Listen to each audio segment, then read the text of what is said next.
Folks, Black Star Network is here. Hold no punches. I'm real revolutionary right now. Black power. Support this man, Black Media. He makes sure that our stories are told.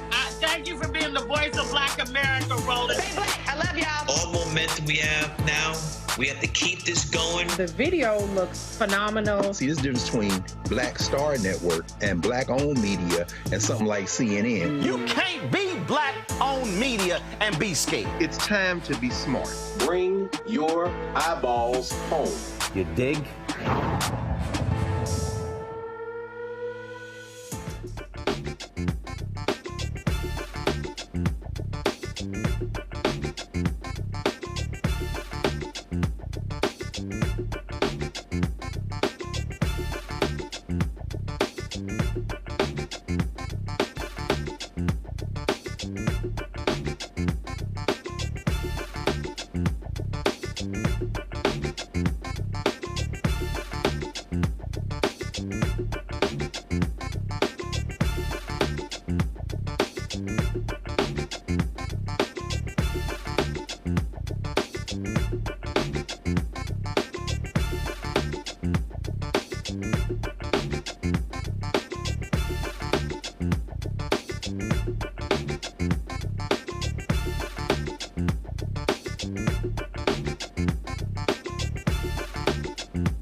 Today is Thursday, March 28, 2024, coming up on Roland Martin Unfiltered, streaming live on the Black Star Network. Folks, the United Nations says more than 500 people have been killed this year in Haiti.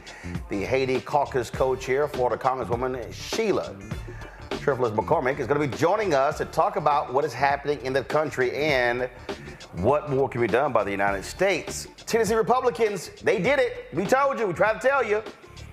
The House voted today to vacate the entire Board of Trustees of Tennessee State.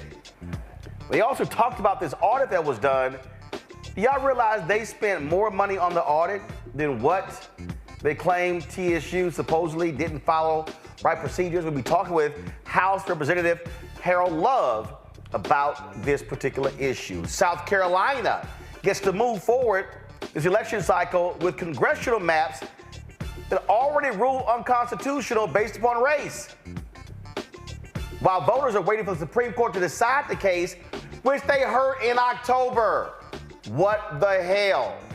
And the third HBCU All-Star game is just over a week away. We'll talk with the creator of that game. It is time to bring the funk on Roland Martin Unfiltered on the Black Star Network. Let's go. He's got it. Whatever the miss, he's on it. Whatever it is, he's got the scoop, the fact, the find. And when it breaks, he's right on time and it's rolling. Best believe he's knowing. Putting it down from sports to news to politics. With entertainment just for kicks, he's rolling. It's on go, roll, roll, y'all. It's Roland Martin, yeah. Rolling with Roland now. He's funk, he's fresh, he's real, the best, you know he's Roland Martin now.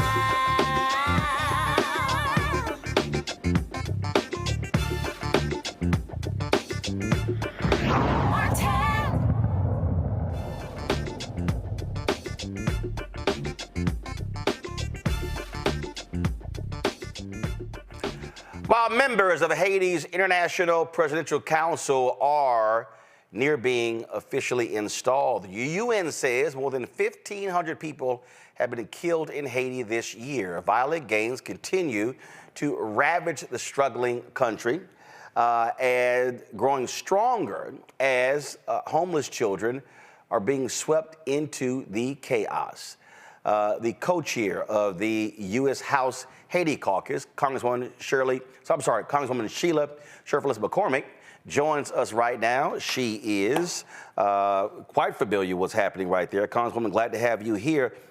First and foremost, what's interesting here, again, is how you look at the reaction.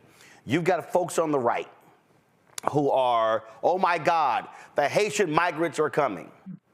Yet if these folks were Cuban, there'll be a totally different reaction in South Florida.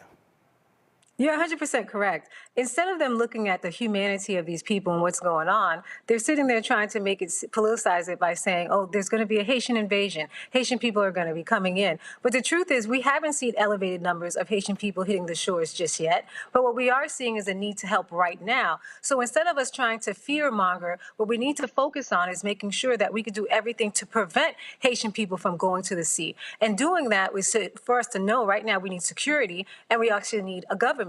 In addition to that, we have to look at the causes. You have 1.4 million Haitian people right now who are facing a famine. More than 5 million people also are struggling to have food and water. When you look at these aspects and the gangs taking over, they displaced over 360,000 people from their homes. These are the reasons. The gangs are actually facilitating all these problems. So we need to focus on making sure we're releasing the 40 million, which the administration has already requested, that the Republicans are holding on to, so we can have a security mission and also support the transition government. But until that is done, we're going to keep talking about these issues and these statistics, and the issues are going to actually be amplified. So what's the reason they are giving? How can they keep whining about security and then not want to release the money that will help with security?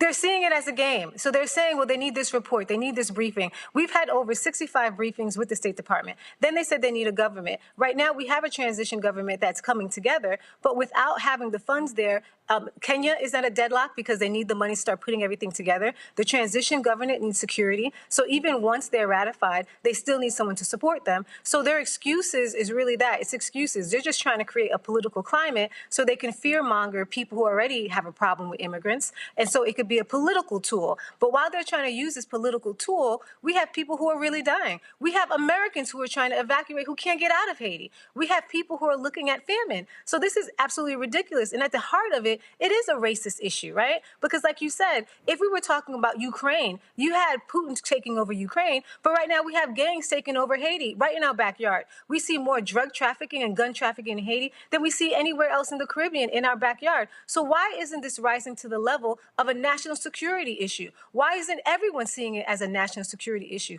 We have gang members right now going back and forth to Russia, trying to speak to Putin to come into Haiti, but we still don't see it as a national security risk. We're still sitting there straddling the fence and walking slowly to help the people of Haiti. It's a race issue. You are the first Haitian from Florida to serve in Congress. This was the PBS story when you were elected. Go to my iPad. They said that you were ready to fight for Haitians. And so this is near and dear, very personal for you. It is, and especially when we look at, I look at every side, right? Because we know how politics has been internationally, not just for Republicans, Democrats. It seems like it's been the policies of the United States to really harm Haiti. And so right now, if we're saying we're going into a new age where we're going to have a Haitian-led solution and support Haiti, well, let's do what we said before. Let's put our money where our mouth is and put out the money for the security mission. Let's make sure that we're extending TPS. Let's make sure we're not deporting anybody to go to Haiti right now. As of right now, the deportations have stopped, but that's more incidental. It's not actually intentional. So our policies have to be intentional to protect Haitian people, but this would be no different than the policies we have towards other countries, no different than the policies that we have in Ukraine, no difference than we have and policies that you have even for Venezuela. So why is the policy so different when it comes to Haiti? We have to address that. And I think the administration, as well as the other side, has to do better than this. We've been here now for 2 years. Since 2 years, we've been complaining about the instability in Haiti. Since 2 years, we knew that there were drug lords in Haiti. We also knew that there were mercenaries that were sent there to kill the president. And now that Haiti has no government, who do you think is running in? I just saw a propaganda video, and the gangs who before they were walking around barefooted with old shirts, they have new uniforms, they have trucks, they have all these guns that we've never seen before. Who's facilitating that? The longer we don't help Haiti become stable, the more the cartels can take over Haiti, the more guns are going to be going into Haiti, and the more drugs are going to be coming out of Haiti, coming into the U.S., and that's the reality. I had a retired General Russell Honore on the show last week, and then I had a couple of Haitian activists on the show just the other day, and they said that he is someone who Haitian Americans and folks in Haiti trust. Part of this issue is trust. A significant part of this is the United States history when it comes to Haiti, sending the military there, invading the country. And so are we is the United States government a legitimate mediation entity, or do you think it requires having others who Haitians can trust, who others can trust, that it's not the United States trying to control the independence of this country? You're absolutely right. I think that it has to be more of an international program. And that's why CARICOM is supervising the negotiations right now. And I have to really clarify that because there's been misinformation as if the U.S. is actually supervising it. It is not. It is CARICOM who is supervising it. And the truth is that the United States does have a problem with credibility because of our history and how we've dealt with Haiti before. So, no, the United States should not be meddling or choosing a leader, which we're not. Right now, it's a Haitian-led solution. We have more than 9 different parties who are at the table who are going to create this transitional presidential council, and then they will choose who's going to lead Haiti. But it has to be like that. Roland, I can tell you, as the only Haitian American in Congress, I think I get more calls from Haitian Americans who want to be president in Haiti. And I have to tell everybody, this has to be a Haitian-led, meaning you're living in Haiti, not living in the United States, right, trying become president of Haiti. So we have to empower the Haitian people, and we also have to make sure that they have justice. Once we empower them, once we support them with a security force, and once we support them financially, I think we'll start to grow in getting credibility with the Haitian people. But as of right now, we do not. Yeah, I would dare say if there's somebody who's a Haitian American and wants to be president of Haiti, move back. I mean, that was part of the issue that happened in Iraq, where we were talking to Iraqi nationals who were not there, and people were there were like, we don't know who these people are, we don't trust them. And so trust is a significant issue. First, have you, the CBC, have y'all met directly with the Secretary of State Blinken, and have y'all also had a direct conversation with the President of the United States on this issue? We haven't had a direct conversation with the President of the United States, but we have spoken to Secretary Blinken. And last week, we actually met with the new ambassador to Haiti that was actually confirmed 2 weeks ago. And so we've been taking every affirmative step to make sure we're bringing this to light, that we're helping the situation. And we've actually put out letters. There was a letter by Leader Hakeem Jeffries asking the speaker to actually release the funds. We've been putting all the pressure we can so they can release the funds. And one of the worst things that we did not want to see is this to become political. But now we can see that it's clearly political because there is no reason for this stalemate. Questions from my panel. Let's first off is Reese Colbert, host Sirius XM radio show out of D.C. Reese, your question.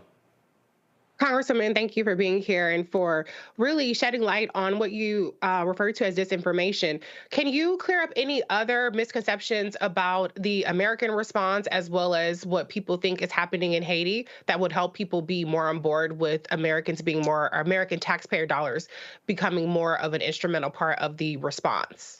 Well, I think one thing that people aren't realizing is that 80% of the guns that go into Haiti come directly from the United States.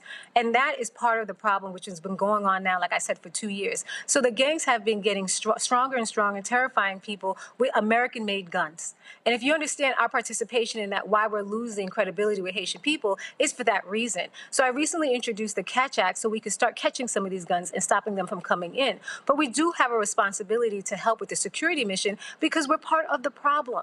If we had stepped in earlier, right after the assassination, if we had said, you know what, we need to make sure that we're not propping up Ariel Henry, which was there for too long. One of the first things I asked for when I got to Congress was for him to step down because we saw a correlation between Ariel Henry and what was going on in Haiti. Every time he would be flying around and not being in the country was getting progressively worse. When we asked him to take specific steps, he never took those steps. So it became clearer and clearer that not only did the people feel like he was illegitimate, but also that he was doing things to make you think that he could be working with them. So unfortunately, we waited too long to move on this. But right now, we can't lose this moment right here to make sure that we have a strong government, and that government cannot be placed without a security mission. Lauren Victoria Burke, Black Press USA out of Arlington, Virginia. Hi, Congresswoman Cherfilus-McCormick. How you doing? I was wondering what the $40 million would cover. It seems like in the last 14 years or 10 to 14 years, Haiti has had some really bad, bad luck. There was the earthquake. Obviously, there was the assassination, and now there's this. So I wonder, what does the $40 million actually go to? So initially, the United States has pledged $300 million, and that's going to be for the security mission. The initial ask was for $50 million. That's the start to set up the security mission with Kenya and actually on the ground to support the mission. Now, the Republicans released $10 million of that. $40 million is still waiting. So that's going to go for the infrastructure building to make sure that the Kenyans are prepared, that they're vetted, and they can come in. Now, it's not just the Kenyans who are coming in. I think we have a total of maybe 5 to 7 nations who will be supporting this police force. Now, it's important to note that the reason why we're supporting the police force is because Haiti does not have a military or an army. The only force we have right now in Haiti is that police force. So that money is necessary, or I would say it's imperative to even start the mission. Dr. Greg Carr, Department of Afro-American Studies, Howard University out of D.C. Thank you, Roland, and thank you, Congresswoman Cherfilus-McCormick. First of all, praying for and hope that your family and community and people who are in Haiti are safe. I'm wondering if you have any thoughts about a couple of things. Number one, the distortions and the fabrications in the Western press as it relates to what's going on in Haiti on the ground with these various paramilitary groups, many of which seems like the best armed are the ones closest to the damn U.S. embassy. Any thoughts about safety and concerns? People think the whole country is somehow ungovernable and on fire. And then who's going to lead this security mission, given that there's huge pushback in Kenya right now? I mean, the courts have ruled against them. The people are increasingly against this. I know Ruto is supposed to be coming here for a state visit. And finally, in terms of this transition government, saw that Dominique Dupuy resigned, the Haitian Canadian who was affiliated with the UN. Did see that Lavoyas is represented there. Is this transition government commission credible, particularly given the fact that the last time the United States invaded in 2004 and got rid of Aristide, they did so with a UN stabilization mission that was an utter disaster?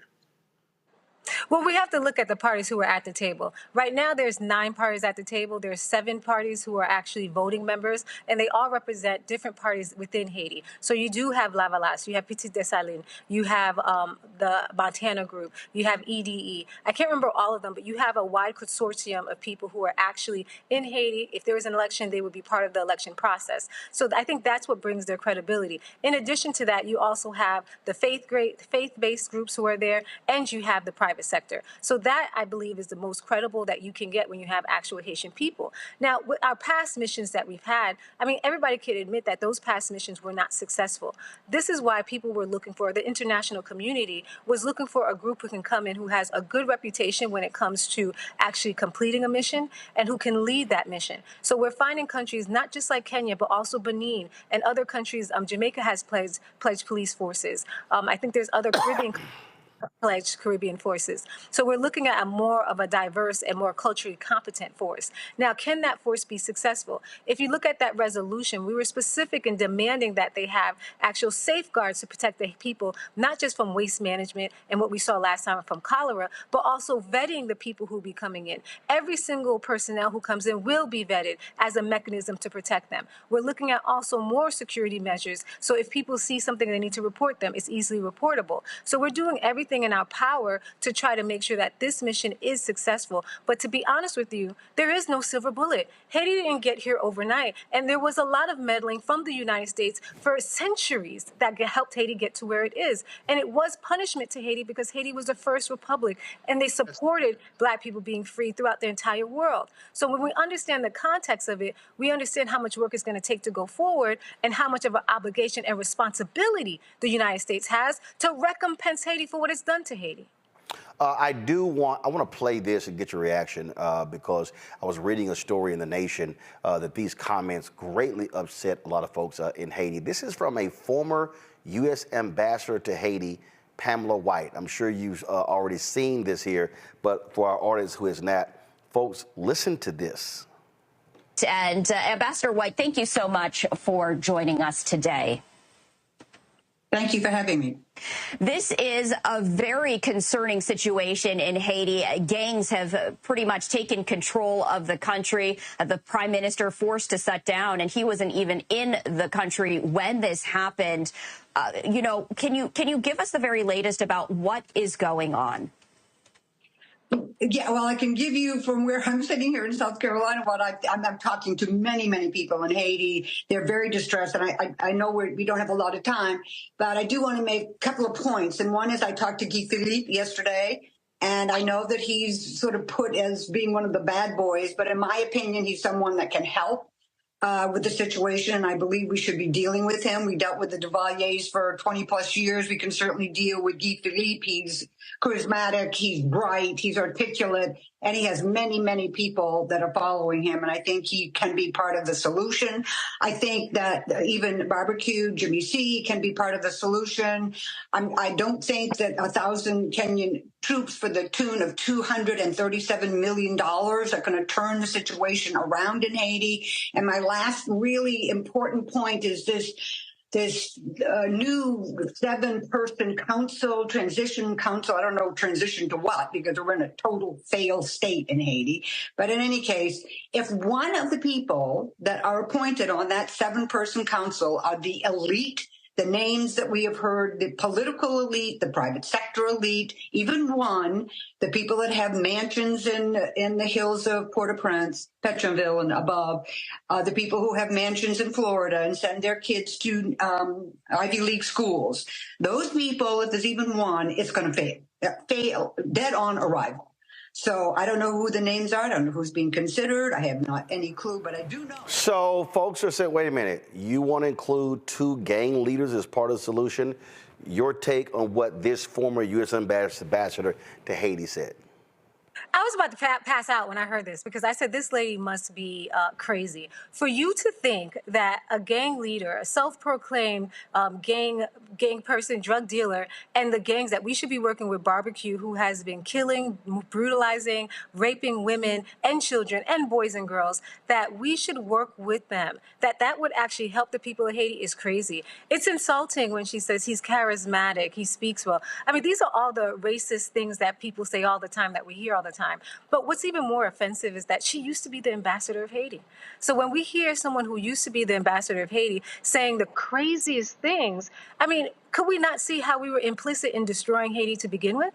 This is who is the ambassador to Haiti, that she thinks that we should work with gangs. I thought we don't work with terrorists. This is what I'm talking about, when we need to take a real clear stance when it comes to Haiti on who we are and what we're going to do going forward. Either we're going to help the Haitian people and be credible by giving them justice. Justice means that you cannot support someone who has raped their daughters, their kids, their boys, their girls, who have murdered their families, that you want to actually help them to be the leaders of Haiti. This is crazy to me. And we have to take a stand. And people like that should never be in the foreign services. They should never be representing Black countries. And, you know, I have to say, but this is why we need to keep pushing our diversity, equity, and inclusion projects, because there's no way that a woman like that should have ever been in Haiti, because look at what is done.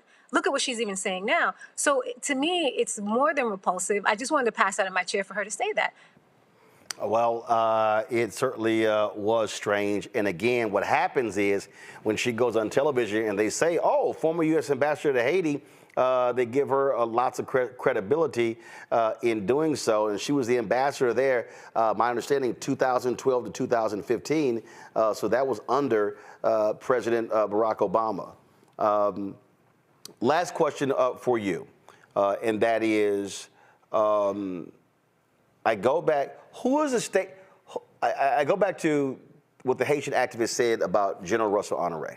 And then I think about others. They said there are a number of Haitian American elected officials in the United States who should be part of this. Who's the administration talking to?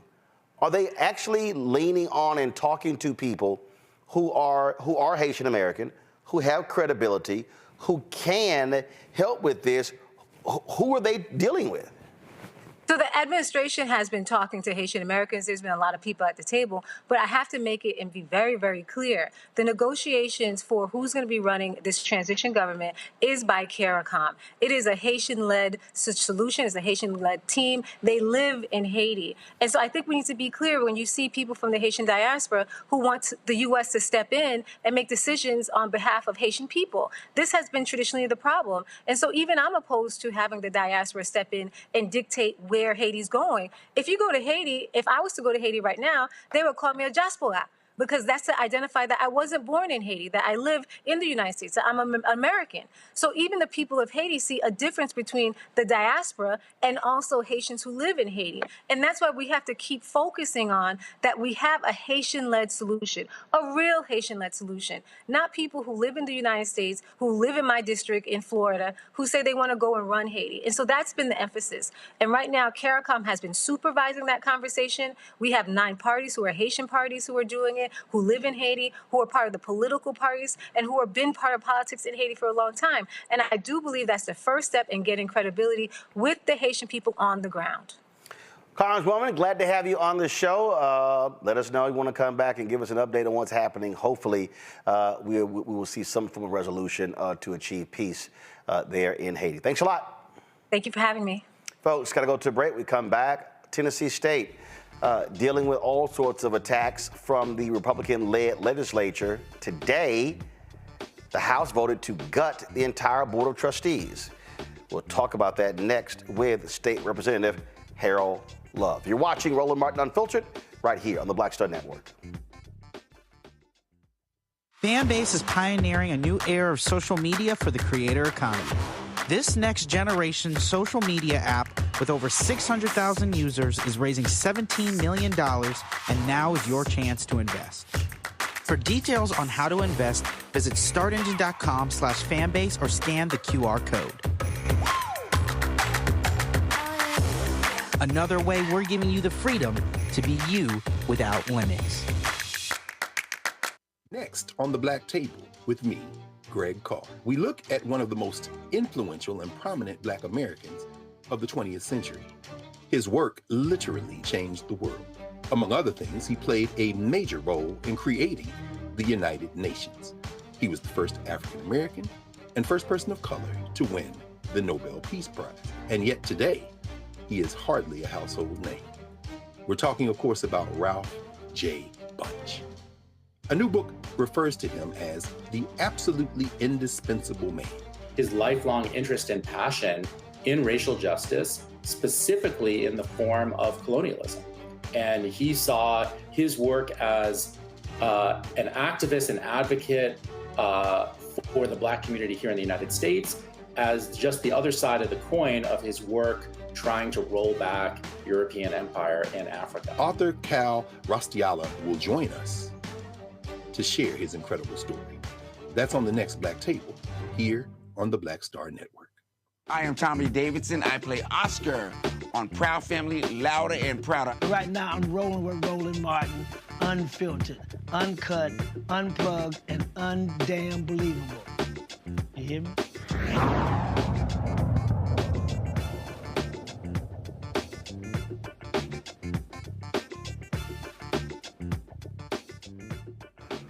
With Republicans having a supermajority in Tennessee, we knew it was going to happen after last week. The Senate there voted to gut the entire Board of Trustees at Tennessee State. Well, today, the House did the exact same thing.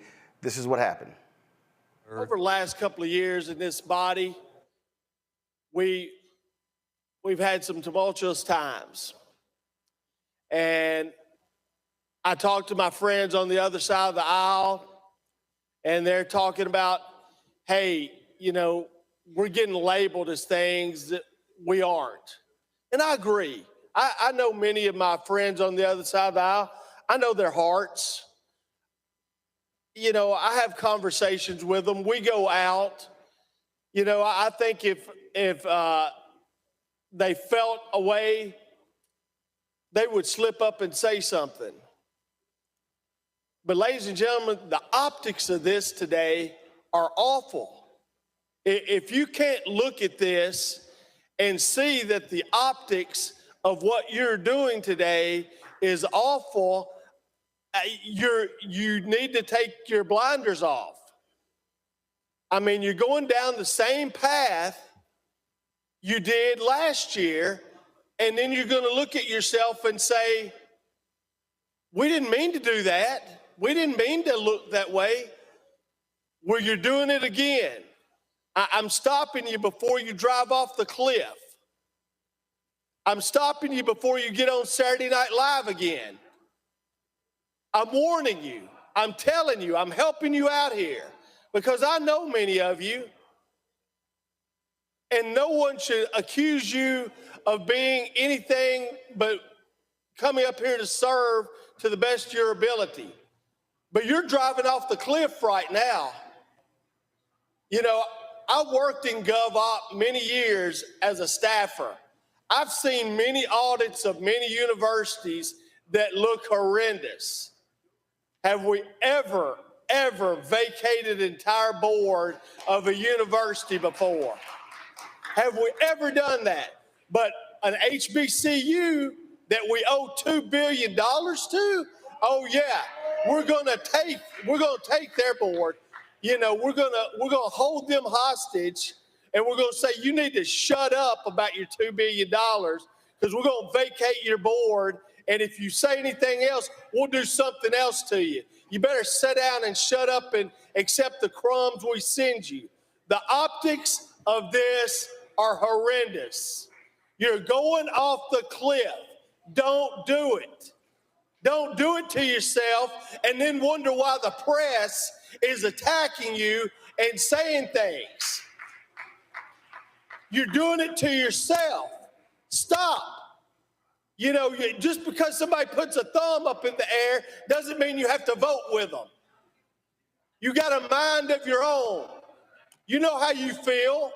You know what this looks like. And you're doing it to this university. May 1st is when students select which university they go to around the country. So you're just killing the admittance of the freshman class coming into this university. I'd hate to be Eddie George trying to recruit a football team right now with you guys doing this. What kid wants to come to that university when the governing body of the state is doing everything they can to their university? Use your minds, folks. Come on now. You're going off the cliff again. The optics are awful. You know they're awful. Don't do it. Just because these people stick their thumb up in the air don't mean you have to vote with them. You know this is wrong. It's horrible. And you're going to be on Saturday Night Live again if you keep doing this. That I'll sit down and shut up. And Republicans didn't give a damn. This was the roll call right here. It was a 66-25 vote. That's what it was. And I believe only 2 Republicans voted with Democrats on this particular measure. Joining us right now is Tennessee State Representative Harold Love. Glad to have you on the show. So let's get right into it. What happened here? Because my understanding, and talking to a number of people in Nashville, in the legislature, in the community, at the school, alumni, students, is that many thought a compromise was being worked out, that the House would have voted to replace 3 or 4, and then that would pass the House, and then when it came to reconciling the 2 bills, there would be negotiation between the House and the Senate. I was told that you had the votes for that. Did you have the votes for that? And if so, what happened? First, thank you for having me on the show, and thank you for your continued advocacy for HBCUs and Tennessee State specifically. And to your point, we knew that going into this particular vote, we needed to have a different amendment than what the Senate had proposed. The proposal was for 10 members to be vacated. That's all 8 of the governor's appointments plus the faculty and student trustee. Last week in the Government Operations Committee, we did have an amendment that would only vacate 3 board members, and those members whose terms expired in 2025 would be the ones vacated. We thought that going from there, we were going to be able to take that version on the House side, and if nothing else, get to a place where we would be able to go to conference committee. Between that date and today, I believe some of the members on the Senate side declared they were not going to back down. And newspaper articles, interviews showed that they were not going to accept our compromise, and they would not go to conference committee, and that they would not accept anything other than what they had proposed. And as a result, I think our House members realized that on the Republican side, that there was no way to even force the Senate to a conference committee to accept any version other than theirs. That makes no sense to me, because if the House passed its own bill that differs from the Senate, then they're forced to go to conference. That's not absolutely correct, because the way it works is this: if the House passes our version, then the House sends a message on the message calendar to the Senate that says, we don't like your version, here is our version. We would like for you to accept our version as the bill. If the Senate accepts that, then that becomes the bill we sent to the governor's office. No, this is what I mean. If the Senate passed their version, vacate the entire Board of Trustees. Right. If the House passed its version of, let's say, he replaces 3 and the House passes it, then what happens?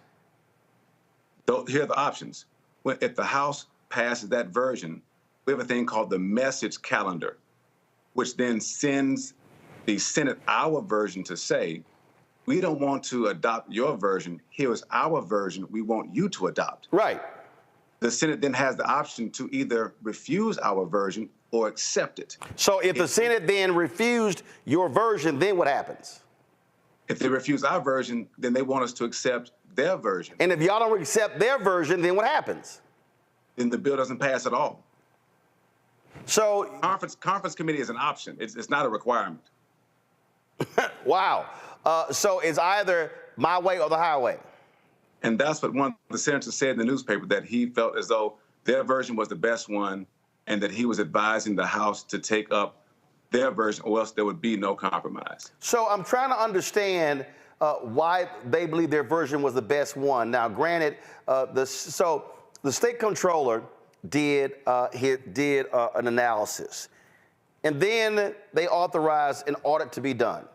That audit cost about $2 million, right? Correct. Okay. So this is the audit. Go to my iPad. It was done by Clifton Larson Allen, correct? Is this the correct one? It's my first time seeing that. I think that is it. It says forensic audit. Okay. It says that that Jason Munpower retained them to perform the forensic audit.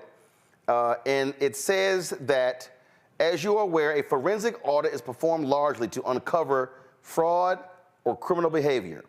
While there were several recommendations for improvement of TSU's operations, the CLA firm concluded there was no fraud or malfeasance by TSU management.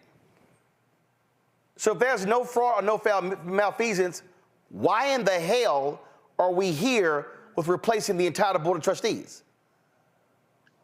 That's what we argued last year when the $2 million was put in the budget. We argued that there was not going to be any findings of criminal intent. We also argued that they should have put that $2 million toward the university. And I think what we're finding is, once the Senate had made up in their mind that they were going to vacate the entire board, it was going to be very difficult to turn them around from that. And that's what we found ourselves in today. Okay, so again, what's strange to me, again, go back to my iPad. I mean, this was a statement from a statement here. They poured through, it was over a 4-year period, July 1st, 2019 through June 30th, 2023.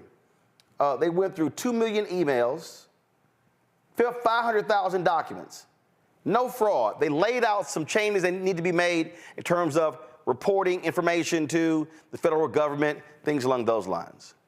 So what in the hell were what were your colleagues saying to you why they believe the entire board should be wiped out?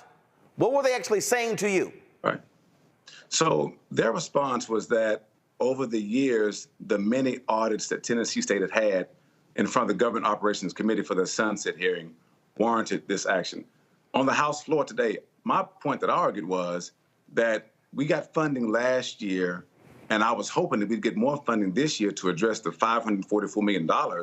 But instead, we kept hearing conversation around board reduction, board removal, and audits instead of talking about properly funding the university. And I think that's where many of us were frustrated, because as my colleague Bo Mitchell pointed out, there have been many indications from many other schools that show that they also had audit findings. I think that's where, on the Senate side, they began to really push this notion of the need for the board to be removed totally, and that's where the House adopted. So last year, Tennessee State's owed $544 million, and that was coming from a state committee. So they gave. I actually chaired, yes. Okay, so they allocated $250. What about the other $250 million? Right, that's the point we've been arguing. So here's the key. When we found out that the federal government, through the Biden administration, Department of Agriculture and Education, identified $2 billion, we then knew that there was going to be attempts made to marry the two numbers and then say that the real number was $544 million. So we embarked, and by we, I mean myself and other members of the National Black Caucus of State Legislators, embarked on a mission to then educate our members to say that $544 million for Tennessee State represented capacity grant funding for agriculture extension, for teaching and research. The $2.1 billion was for basic campus funding. And so I saw members trying to put those two numbers together, and we began educating members to say, no, that's a separate pot of money, and we would like both of those pots to be fully funded. In Georgia, the Black Caucus sued the state over that money. Right. Are y'all going to sue Tennessee? So we looked at the Maryland example when they sued. And No. That's a separate deal. Well, follow me here. Georgia, in September, because I had Georgia State Representative Derek Jackson on the show Monday, they filed a lawsuit with regards to that $13 billion you referenced. Correct. The Maryland lawsuit, I covered that extensively. That dealt with the duplication of programs that were allowed at University of Maryland. That took 13 years before they achieved that settlement there. So I'm talking about, would y'all consider, and would y'all move forward, filing a lawsuit like Georgia did, specific to that land grant money that the Biden-Harris administration actually designated? So when the Black Caucus met with Dr. Glover last year, we took the position that we were going to follow her lead on whether she wanted to pursue a lawsuit or not. But she's a state worker. She's a state worker. She can't. She's a state worker. In the Maryland lawsuit, actually, Coppin, Bowie State, University of Maryland, Eastern Shore, Morgan State were not involved in the lawsuit and the lawsuit wasn't even filed by those universities because they couldn't. So external groups did that. So I'm trying to understand again. You have an example where in Georgia the Black Caucus did that. Now in Georgia, the Black Caucus did that. I think a legislative route is actually a faster route. And I use an example of what we did in Tennessee. The committee met in 2020, discovered $544 million was missing, and then we received more than $250 million. We actually received $342 million.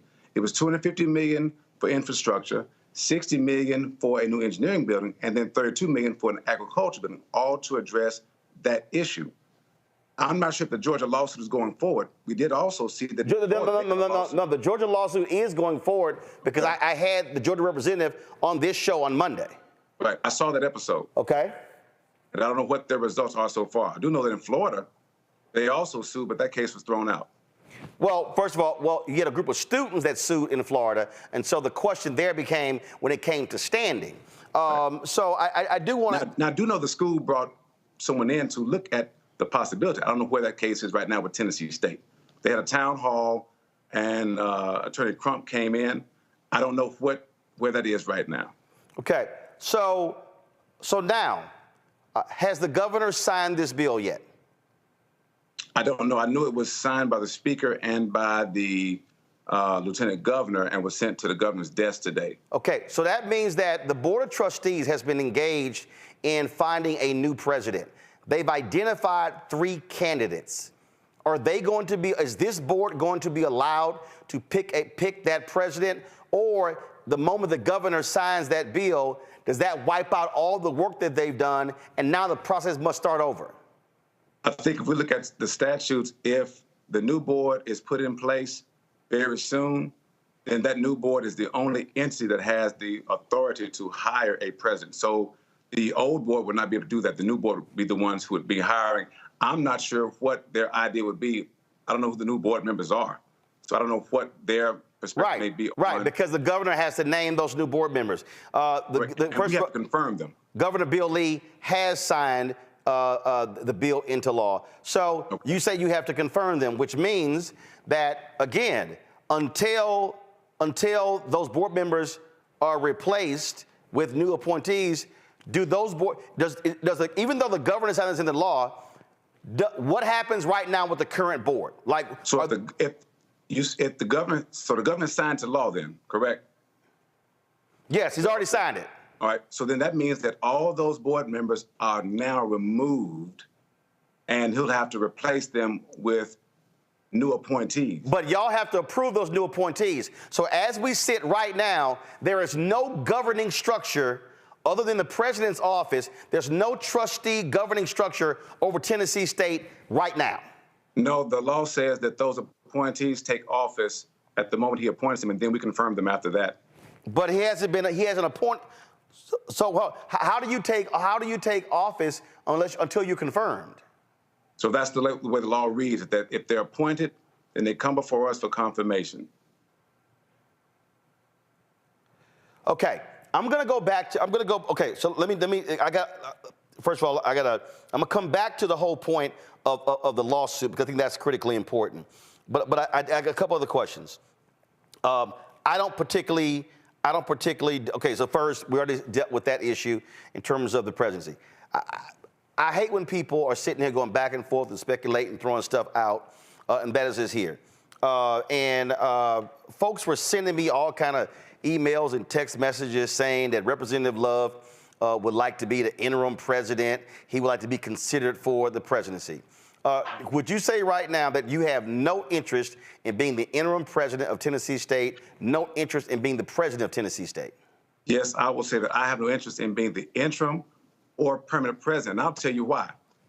Come this December, I will be the president of the National Black Caucus of State Legislators, an organization that my father helped start in 1977. That is a 2-year term for that office. Secondly, this is my 25th year in pastor. I'm the pastor of Lee Chapel AME Church in Nashville. That's my calling. I love pastoring my church. I love helping the community. So I don't want to leave those two positions, pastoring or in the legislature. And so I will say, again, I have no interest in that. I told the newspapers that back in February the 6th. Mm-hmm. I've told the Nashville Alumni Association that 3 times. I'm grateful for the fact that people may think that I would do the job well, but that's not what I want to do. So I'll say it again. I have no interest in being the interim or permanent president of Tennessee State University. What should the President Glover has announced she's retiring, and so I'm not sure when her term ends. Should she stay through the end? Graduation is May 4th. Should she stay through the end of May or June? Because again, until you get a board, I mean, you've got no leadership. What should happen with President Glover? So I don't know. I've talked to her, and I think that this whole process has taken a tremendous toll on her. Many times she's said to me that she wants to leave as soon as her time is up, because she's done a decade plus at the university, done tremendous work, but these last 2 years have been a tremendous toll on her. I mean, you think about last year, you had me on your show, and I appreciate that. I was streaming from Liberia, and the power went out a couple of times. We were talking then about this board issue and about the president and the votes. And so this has been a difficult time for her. It's been a toll on many of us here in Nashville as well. In terms of what's next, because again, if a new board comes in, process starts over. Who should be involved in choosing the next president? Should that be the sole domain of the Board of Trustees, or do you want the Black Caucus and legislators involved in choosing the next president? What should be the conduit to choose the next president of Tennessee State? So statutorily, the Board of Trustees are the only ones who can choose the president. I will say this, though. In the previous election, when Dr. Glover was chosen, you had legislators, the delegation from Davidson County, some Black Caucus members were able to have a process where they could talk to some of the finalists to find out what their perspective was on the school and what direction we want to take it in. I think that is a wonderful path to take to allow my colleagues and myself to at least have a conversation with those who are the finalists in the pursuit of being president. Is that the process for the University of Tennessee and other public institutions in Tennessee? To have legislators actually have a conversation with them? Yes. I'm not sure. So should... I do know that for Tennessee State, that's what we did almost 12 years ago now when Dr. Glover was first hired. No, I understand that because, see, here's why I'm asking that question, which for me is part of the problem. Mm-hmm. How I see this, and again, I'm not from Tennessee, but as somebody seen it from the outside, I see that there are two systems. I see that there are rules for Tennessee State, and then there are rules for everybody else, University of Tennessee. It seems to me that all of a sudden, the questions about TSU's leadership started coming up when they started asking for that $500 million. All of a sudden, there's interest in Tennessee State. We showed the hearing when Dr. Glover testified when they were questioning all the issues with the dorms. Well, hell, if you had given the $544 million and not cheated them out of the $2 billion from the land grant from the federal government, they would have the money for buildings and dormitories and no need to have to go to hotels, things along those lines. So it's amazing to me how Tennessee State gets penalized because these white legislators won't give them the money that they uniquely deserve, but then want to say, oh, you got problems because you got money problems and you haven't given the money. Yeah. Well, we'll say this. This report was done by my father, Alvin King, back in 1970. They first investigated then the underfunding of Tennessee State. And we've always had this conversation about what seemed like two systems, right? One where the funding went to UT first, and the other one where TSU's funding went to the state treasurer. One where even now the extension agents seem to not have the same salary amount. That's one thing we've been trying to overcome is this seemingly dual approach to funding our schools and treating them different ways.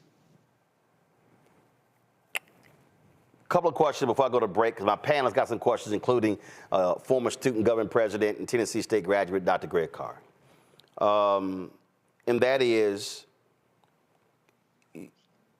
continuity of leadership actually is kind of important. So you got a board of trustee here. So I'm curious, would you, and I understand what you said earlier about Dr. Glover, hey, all the stuff we're going through. Would you or others say, you know what, Doc, is it possible you stay through the end of December? Okay? Because for the purpose of continuity of leadership, would you entertain that conversation? We did one time before. The Black Caucus sent a letter, and she's expressed again that she does not want to do that. Well, well, first of all, that was before all of this. So it was during all of this. When was it? It was last semester. Right, but I'm saying now, board trustee vacated. Yeah. Search process starts all over. So I mean, we don't know how long it may take. You know, you might literally go through the summer and the fall without an actual permanent president. That is possible. Or you may have a situation where once the governor makes these appointees, this new board may say, well, we have 3 finalists, and let's now go through the process and choose from those 3. I'm gonna go back to the question I had about the lawsuit. I understand that you said it will be faster if the legislature gives the money. Well, I think it would be. I could be. But is there any indication? But is there any indication they're gonna do it? I mean, you had your members. You were on the floor today. You had other members talking about the money. Has the Speaker of the House, has the head of the Senate, has the governor given you any indication that they are going to fully fund Tennessee State? I believe the carrier of the bill, Representative Reagan, did make that statement that he wanted to help get Tennessee State fully funded. No. I said, has the governor, the Speaker of the House, and the head of the Senate, have they said to you, Representative Love, we are giving you our word that we are going to fully fund Tennessee State in 2024. No one has said that to me. Well, I'll say this here, Representative. If I would give them a deadline, and if they don't move, I would do the move of Georgia and sue the state, because the waiting game, what the Biden-Harris administration released was that over a 30-year period, these HBCUs got screwed. The last thing we need is waiting another year, 2, 5, 10 years, or as you mentioned, the Maryland case, it was 13 years before that was settled. Let me do this here. I got to go to a break. We come back. My panel's got some questions for you. So hold tight 1 second. We're talking to Representative Harold Love of Tennessee. Today, the House in Tennessee voted to vacate the Board of Trustees of Tennessee State. Last week with the Senate, the governor has already signed it into law. That means right now, there's no Board of Trustees for Tennessee State, the only public HBCU in the state of Tennessee. You're watching Roland Martin Unfiltered on the Black Star Network. Fanbase is pioneering a new era of social media for the creator economy. This next generation social media app with over 600,000 users is raising $17 million, and now is your chance to invest. For details on how to invest, visit startengine.com/fanbase or scan the QR code. Another way we're giving you the freedom to be you without limits. When you talk about blackness and what happens in black culture, we're about covering these things that matter to us, speaking to our issues and concerns. This is a genuine people-powered movement. There's a lot of stuff that we're not getting. You get it, and you spread the word. We wish to plead our own cause. Too long have others spoken for us. We cannot tell our own story if we can't pay for it. This is about covering us. Invest in black-owned media. Your dollars matter. We don't have to keep asking them to cover our stuff. So please support us in what we do, folks. We want to hit 2,000 people, $50 this month, raise $100,000. We're behind $100,000, so we want to hit that. Y'all money makes this possible. Checks and money orders go to P.O. Box 57196, Washington, D.C. 20037-0196. The Cash App is $RM Unfiltered. PayPal is R Martin Unfiltered. Venmo is RM Unfiltered. Zelle is Roland@RolandSMartin.com. Hey, yo, what's up? This is Mr. Dalvin right here. What's up? This is KC. Sitting here representing the JODECI. That's Jodeci. Right here on Roland Martin Unfiltered. So we have to make a decision right here, right now, that this is the last time that happens. Regardless of what happens in those chambers over there, we're going to do what we need to do to keep training those who others won't.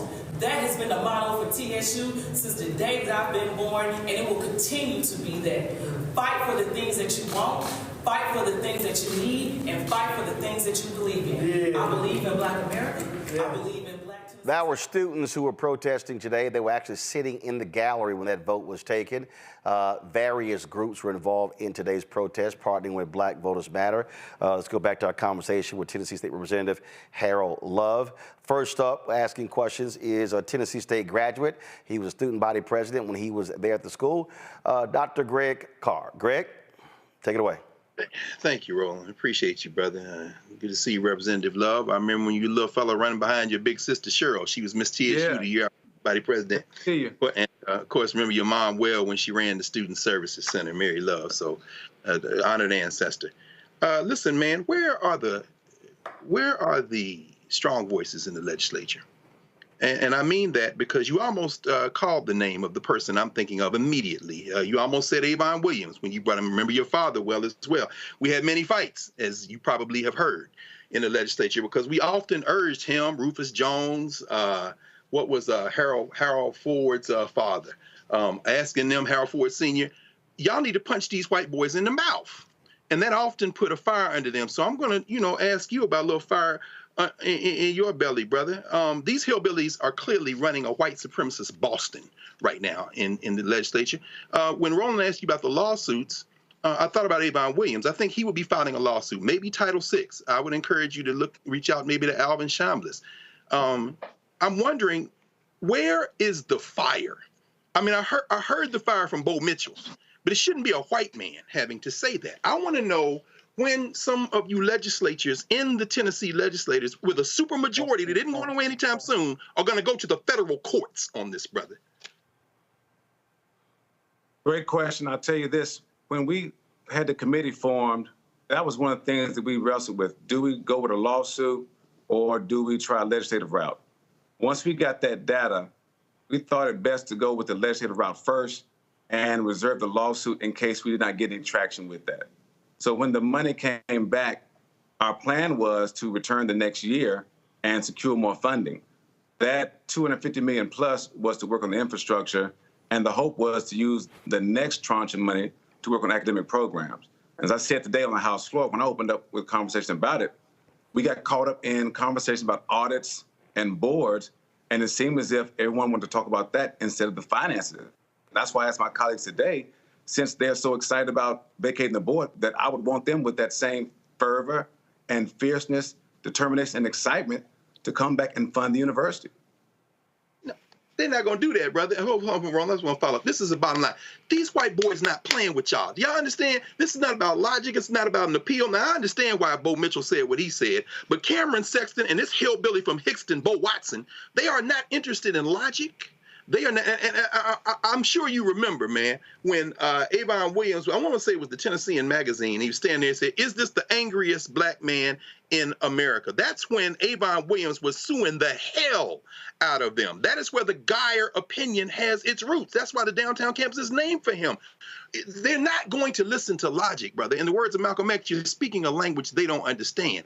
It's not either or, is it, Representative Love? It's both and. While you are trying to appeal to their common humanity, you go to court on their ass, brother. Whether you win in federal court or not, whether it's Title VI lawsuit, because you remember the dual system of higher education in the state of Tennessee, THEC and the University of Tennessee system, and you got the State Board of Regents system, and then they get rid of their board. They are treating Tennessee State differently. Whether a federal court agrees with you or not, you've got a case for a but-for case in terms of racial discrimination. But for the race of Tennessee State, which if you remember from the original federal lawsuit, the Geyer lawsuit, they were saying that they wanted Tennessee State to lose its racial identity.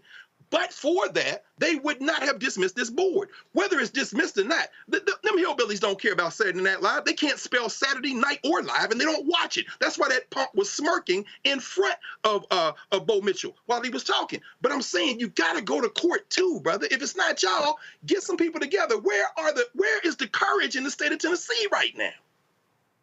Well, I think we got it. There was a group of preachers, I think, that came on the last show that Roland had, Chris Jackson and some others with IMF, who I think may be looking at that route. I can't say if they are or not, but I hear your point. And we will look at some alternative routes than just a legislative one. Greg, you finished? Yes, thank you, Roland. Reese, go ahead. Representative Love, I'm curious at what legislative paths there are, given that it seems like they're not negotiating in good faith. I mean, they did switcheroo at the last minute. So are there other legislative paths that don't necessarily involve bringing things to a floor vote? You know, just help educate me on that aspect. So one path we can take is this, and that's the one we use to get the other money, is to get in the governor's budget. One thing we discovered is it's much harder to take money out of the governor's budget than it is to put it in after the amendments have been put in. And so that's the path I would hope to take, is this next budget cycle to get in the governor's budget that money we're talking about for academic programs. Dr. Glover has worked tremendously hard and talked about moving from R2 to R1 status. You got to have the money to increase those degree-producing programs. You got to graduate more PhDs. That can only be done with more money for academic programs. So that's the path to take.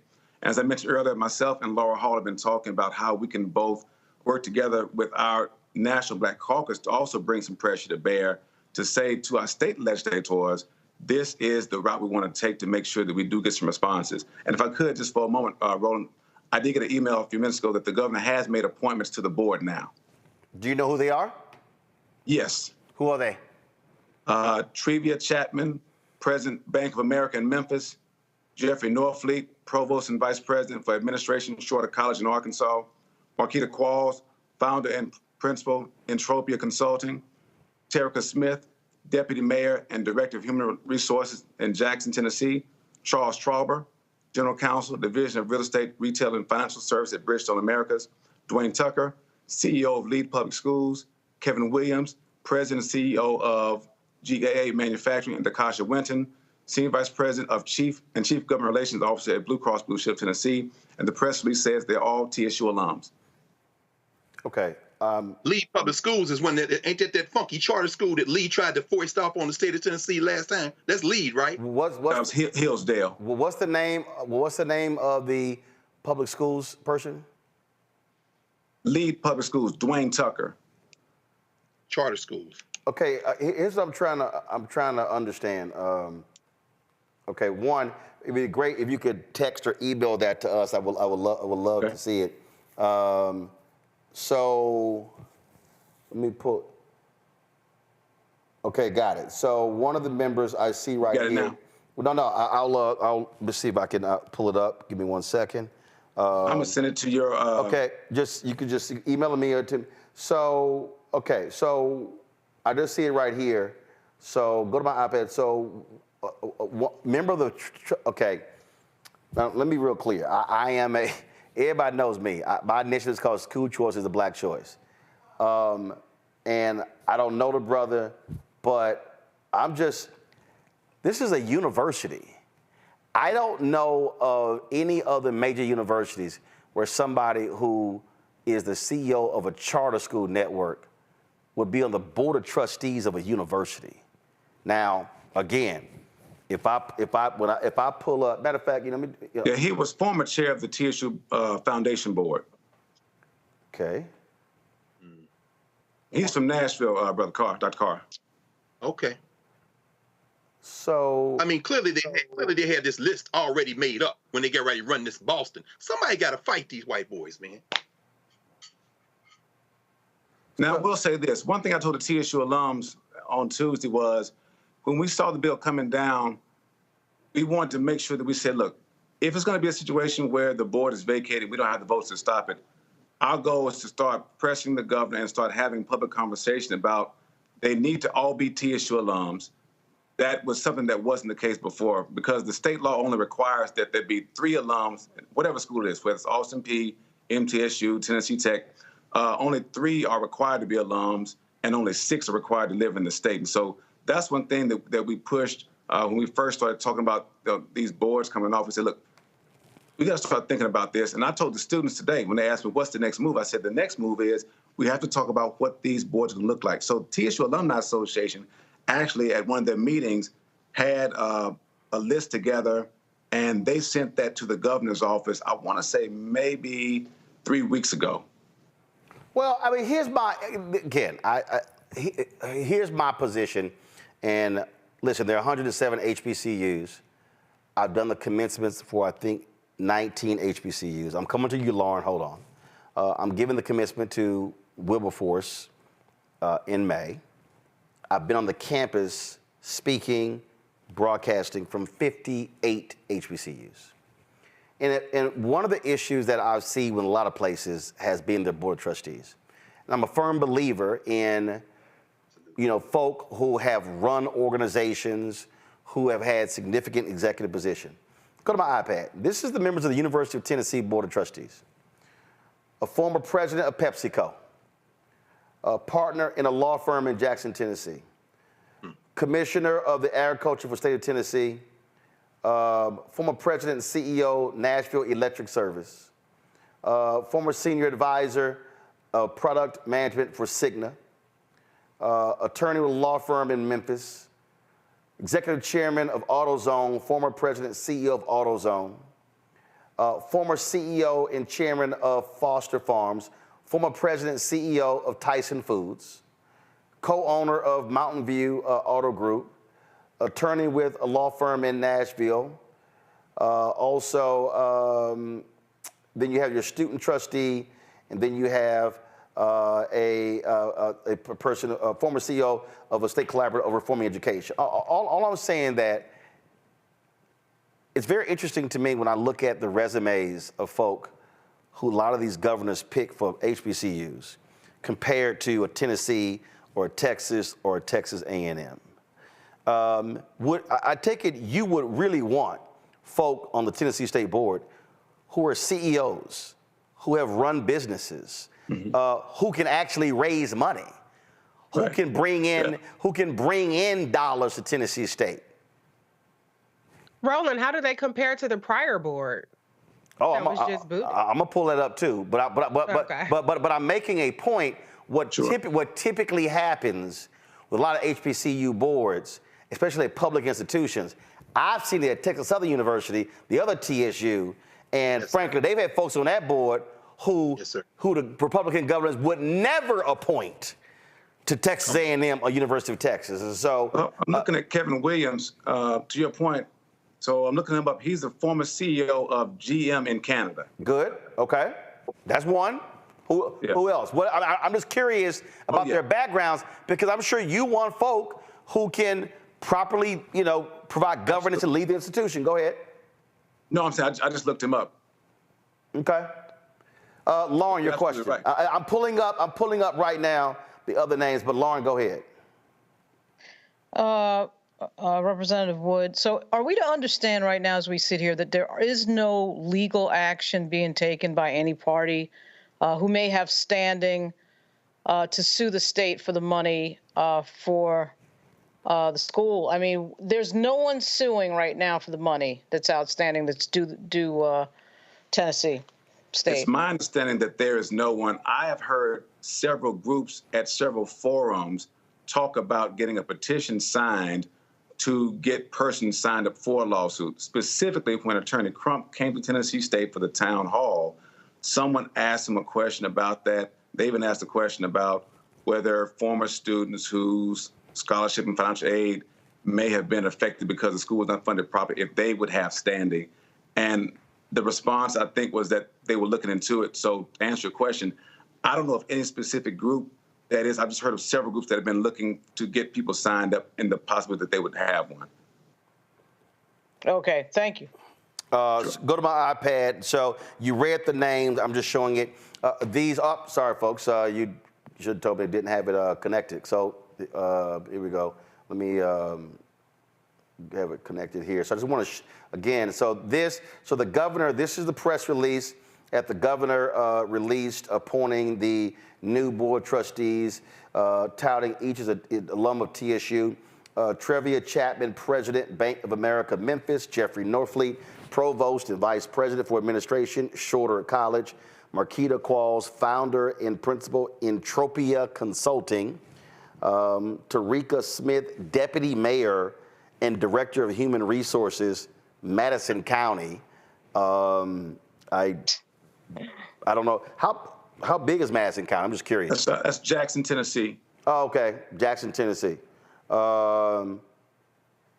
Okay. Charles Trauber, General Counsel, Division of Real Estate, Retail and Financial Services at Bridgestone Americas. Dwayne Tucker, CEO of Lead Public Schools. Kevin Williams, President and CEO of GAA Manufacturing. Dakasha Winton, Senior Vice President and Chief Government Relations Officer at Blue Cross Blue Shield of Tennessee. The faculty trustee and the student trustee, do they remain or do they have to get picked over?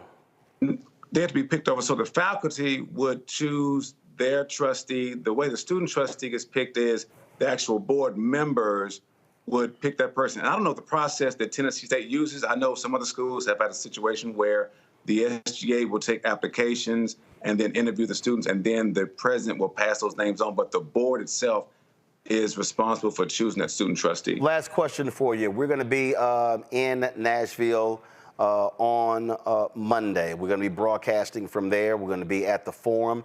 First of all, there's a news conference at 11 a.m. In the rotunda of the Tennessee Capitol. And then we are going to have, so all the folks you see there participating in the news conference. We were invited in by the student government vice president and the former student trustee. Then I'm going to be broadcasting my show from the forum in the TSU Student Center on the campus of Tennessee State. And so we look forward to having you and others there, because how I see this, Representative Love, this is not just an issue of trustees. Sure. It's also the money. It's also that federal money. Also, my concern, and I see this with Republicans all the time, Republicans will take an action in Tennessee or Georgia or North Carolina, and then will use that as a blueprint in other states? Are you concerned that because of what Republicans have just done in Tennessee, that this is going to create a situation where they may try the exact same thing to target other public HBCUs all across the South?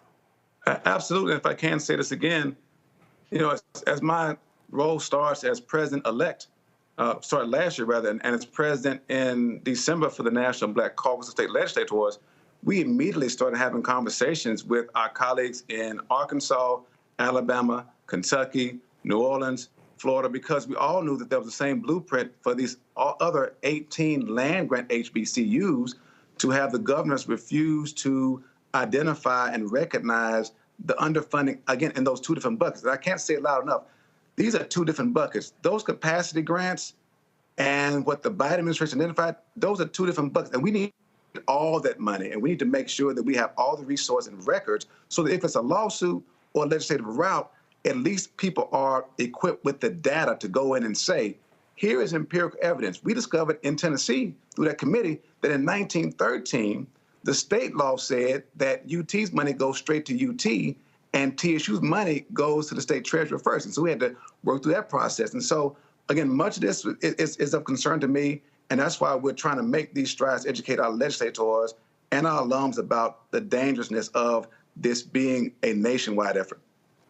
Absolutely. Well, we look forward. Greg, go ahead. Before you go, Roland, the point that there is a student, so let me be very clear. Let me add, there's a student and a faculty representative on the board, correct? Correct. All right. So there's your point of entry for the lawsuit. They were not voted on by the governor or the legislature. They were voted on by their constituents. Yeah. That's a good point. So how in the hell can you remove somebody who you didn't appoint? I mean, it's pro forma to appoint them, but anyway, I'm just saying, get some legal minds on this, brother. This is what I'm saying.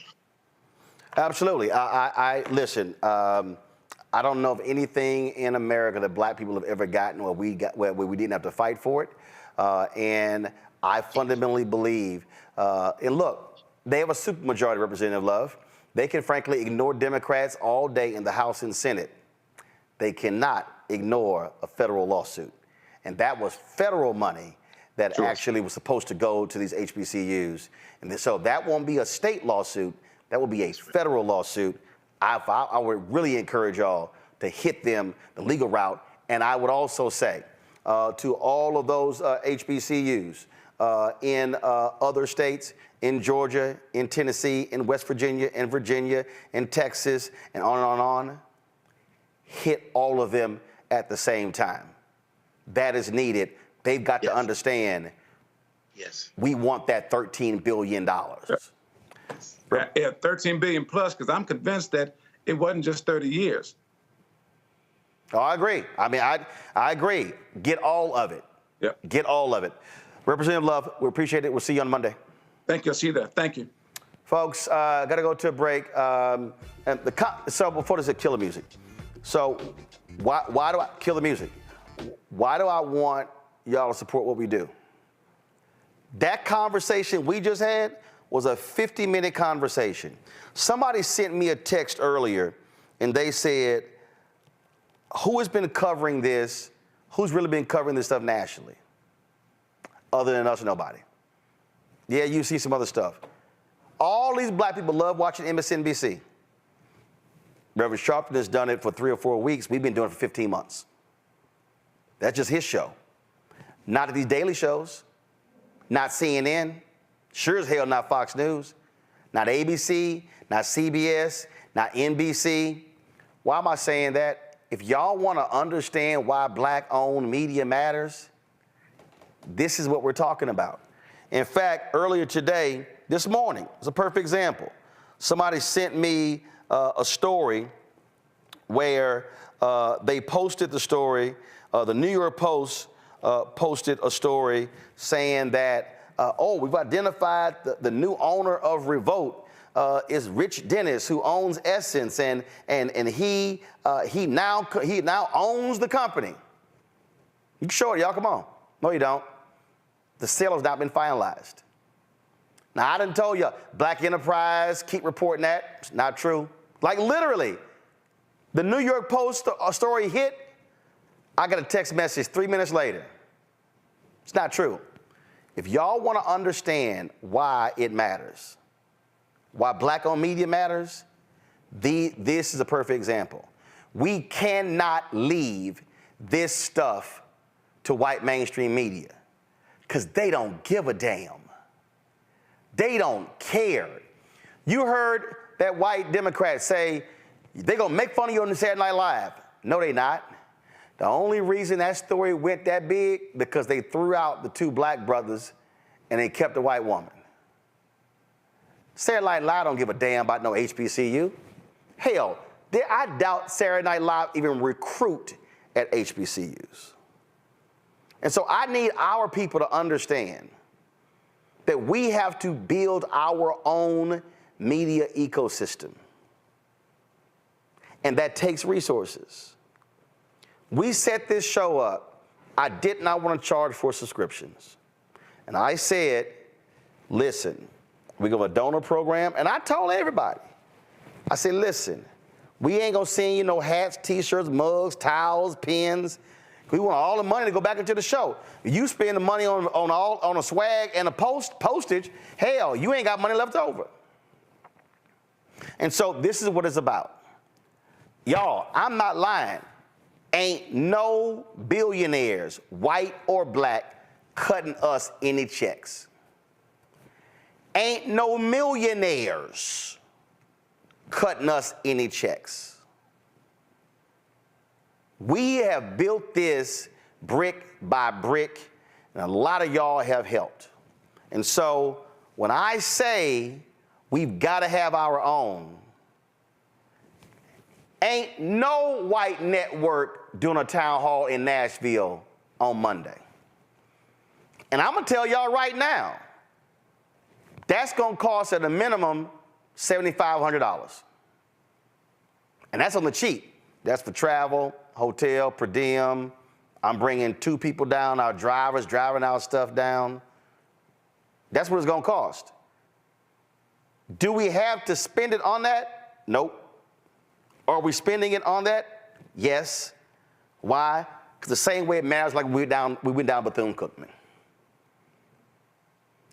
This is why we've got to control our own destiny, folks. This is why. So your check and money order to P.O. Box 57196, Washington, D.C. 20037-0196. Cash App, $RM Unfiltered, PayPal, or Martin Unfiltered. Venmo is RM Unfiltered. Zelle, Roland at RolandSMartin.com, Roland at RolandMartinUnfiltered.com. We'll be right back. Grow your business or career with Grow with Google's wide range of online courses, digital training, and tools. Gain in-demand job skills with flexible online training programs designed to put you on the fast track to jobs in high-growth fields. No experience is necessary. Learn at your own pace. Complete the online certificate program on your own terms. Stand out to employers, get on a path to in-demand jobs, and connect with top employers who are currently hiring. Take one professional career certificate program or all 6. Earn a Google Career Certificate to prepare for a job in a high-growth field like data analytics, project management, UX design, cybersecurity, and more. All professional career certificate programs must be completed by December 31st, 2024. Scan the QR code to complete the application. There are 1,000 scholarships available. Grow with Google and J. Hood and Associates. Be job ready and qualify for in-demand jobs. Fanbase is pioneering a new era of social media for the creator economy. This next generation social media app with over 600,000 users is raising $17 million, and now is your chance to invest. For details on how to invest, visit startengine.com/fanbase or scan the QR code. Another way we're giving you the freedom to be you without limits.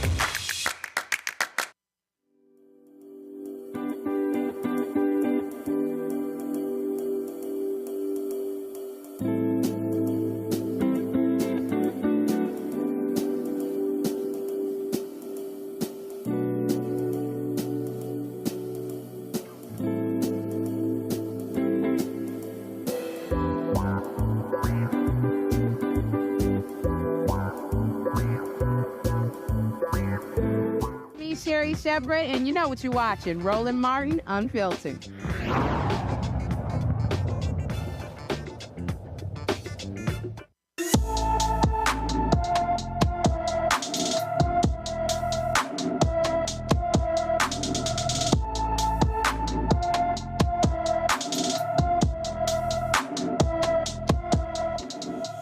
Hey, Bill Maher, this is why there's an ebony alert in California.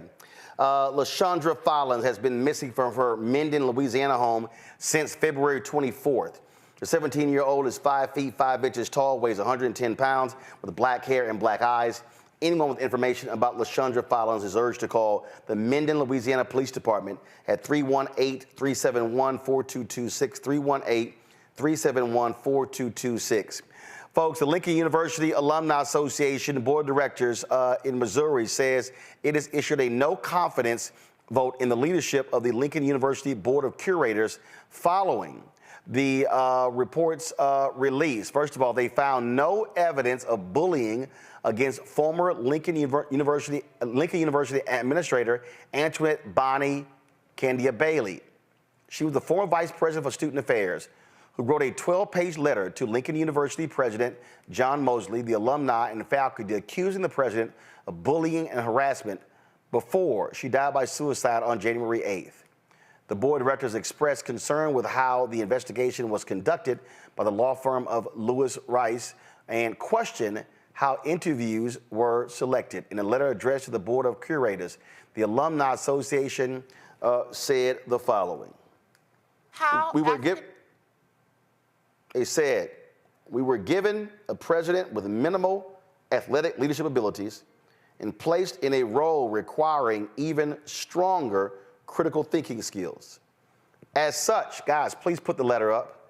As such, his lack thereof has become evident throughout his 2.5 years of service, and for the board of curators to reassert this flawed decision and to act without change in this administration is further evidence of their inadequacies to care for and protect the interests of the university's mission and its sovereignty at a historically black college and university. The Alumni Association is calling for Mosley's resignation.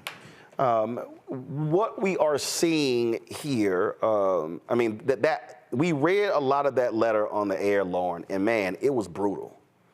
It was brutal to read what this sister wrote and just how debilitated and offended she was by this.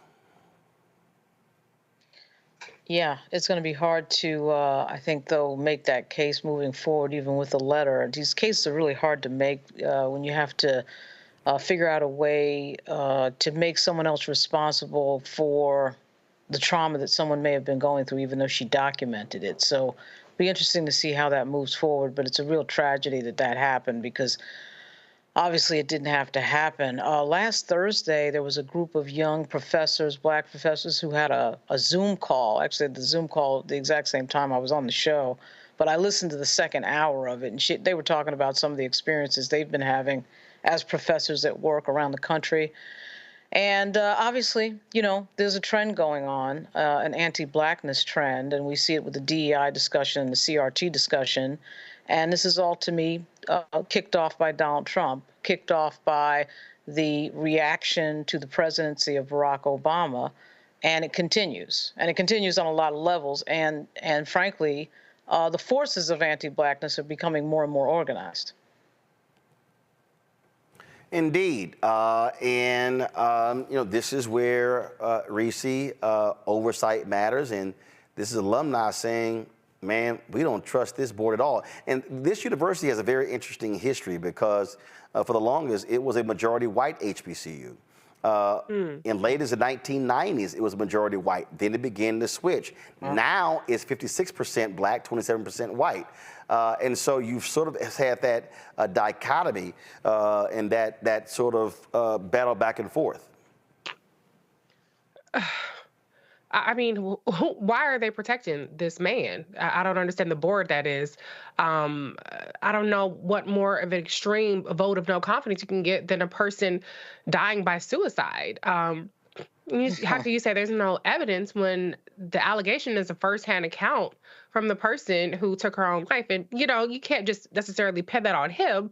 But at the end of the day, if you're at a HBCU, Black lives have to matter, and that professor's life shouldn't matter more to the board of curators. So I applaud the alumni board for making this known, because I feel like the common thread through a lot of these stories that we're covering about HBCUs, whether it's an attack from within or an attack from the outside of HBCUs, is there's a lack of urgency and there's a lack of understanding the severity of the moment. It kind of seems like dilly-dallying from one crisis to the next and being a little bit too passive. And it's not to criticize people who are on the front lines doing the work, but it's like, it kind of makes you wonder, like, what more needs to happen to shake this shit up a little bit and to make people really stand 10 toes down in the whole charge of why we have HBCUs. They're supposed to be a safe haven. They're supposed to be a place of excellence and community. And that just seems to be getting stripped away or being tossed aside from even the people who are charged with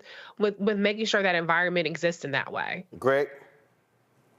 I agree. Reese's right. I mean, this is the thread. Lincoln University of Jeff City, Missouri was founded by the Buffalo Soldiers, brothers and sisters. That was 1865, the 62nd and the 65th Colored Infantries. These men were coming out of the Civil War. They were making $13 a month. In some kind of way, they raised $5,000. That's why there's a statue on Lincoln University's campus of the Buffalo Soldiers. These brothers founded Lincoln University. And you're absolutely right, Roland. It was inversion, and now it's back majority Black. But Reese is right. This ties directly to the Tennessee State story, and you trying to get, or rather lethargic Representative Love to wake up and take some action, or find somebody in that legislature who will, making the point that this be a federal lawsuit for all of the public HBCUs, but you put your finger on it when you looked at that board. These hillbillies in Tennessee drew that board up a long time ago. So you're not going to try to persuade them to do anything different. In Missouri, at Jefferson City, the governor appoints that board. That racist, that white nationalist governor, Mike Parsons, the same one that pardoned those hillbillies that were waving guns at the Black Lives Matter protesters, Patricia and Mark McCloskey, who had them guns out in the front of their house as the marches were going by, and he pardoned them. This is the same one, the white nationalist governor of Missouri, that was anti-CRT. So you better believe that those people who were on the board, who cleared this white ex-basketball coach. He was a basketball coach at North Carolina Central. Now he's over here slopping off the Black community as a basketball coach at Lincoln. And then he goes and gets a piece of a degree, and they elevate him and make him the president of this historic university. You better believe that his white nationalist lord and protector surrounded him with a board that would clear him. This is intellectual warfare, and it's full spectrum warfare. We can no longer afford to talk with these people as if we have a common interest. Their interest is white supremacy. Our interest is our common humanity, and we got to roll over them like the sea. They're going to let this sister's death be washed in white supremacy and act like it never happened. I hope her family sues that shit out of the governor, out of that man, and everybody else. Whether they win or not, you got to fight with both fists. You told Love the right thing, brother. Well, folks, hold tight 1 second to go to a quick break. We come back. How in the hell is South Carolina going to be allowed to go forward with maps that have been determined that hurt Black folks, unconstitutional? And the Supreme Court heard this back in October and they ain't done a damn thing. But this is familiar because they did the exact same thing in 2022. I'll explain next on Roland Martin Unfiltered on the Black Star Network. Fanbase is pioneering a new era of social media for the creator economy. This next generation social media app with over 600,000 users is raising $17 million, and now is your chance to invest. For details on how to invest, visit startengine.com/fanbase or scan the QR code.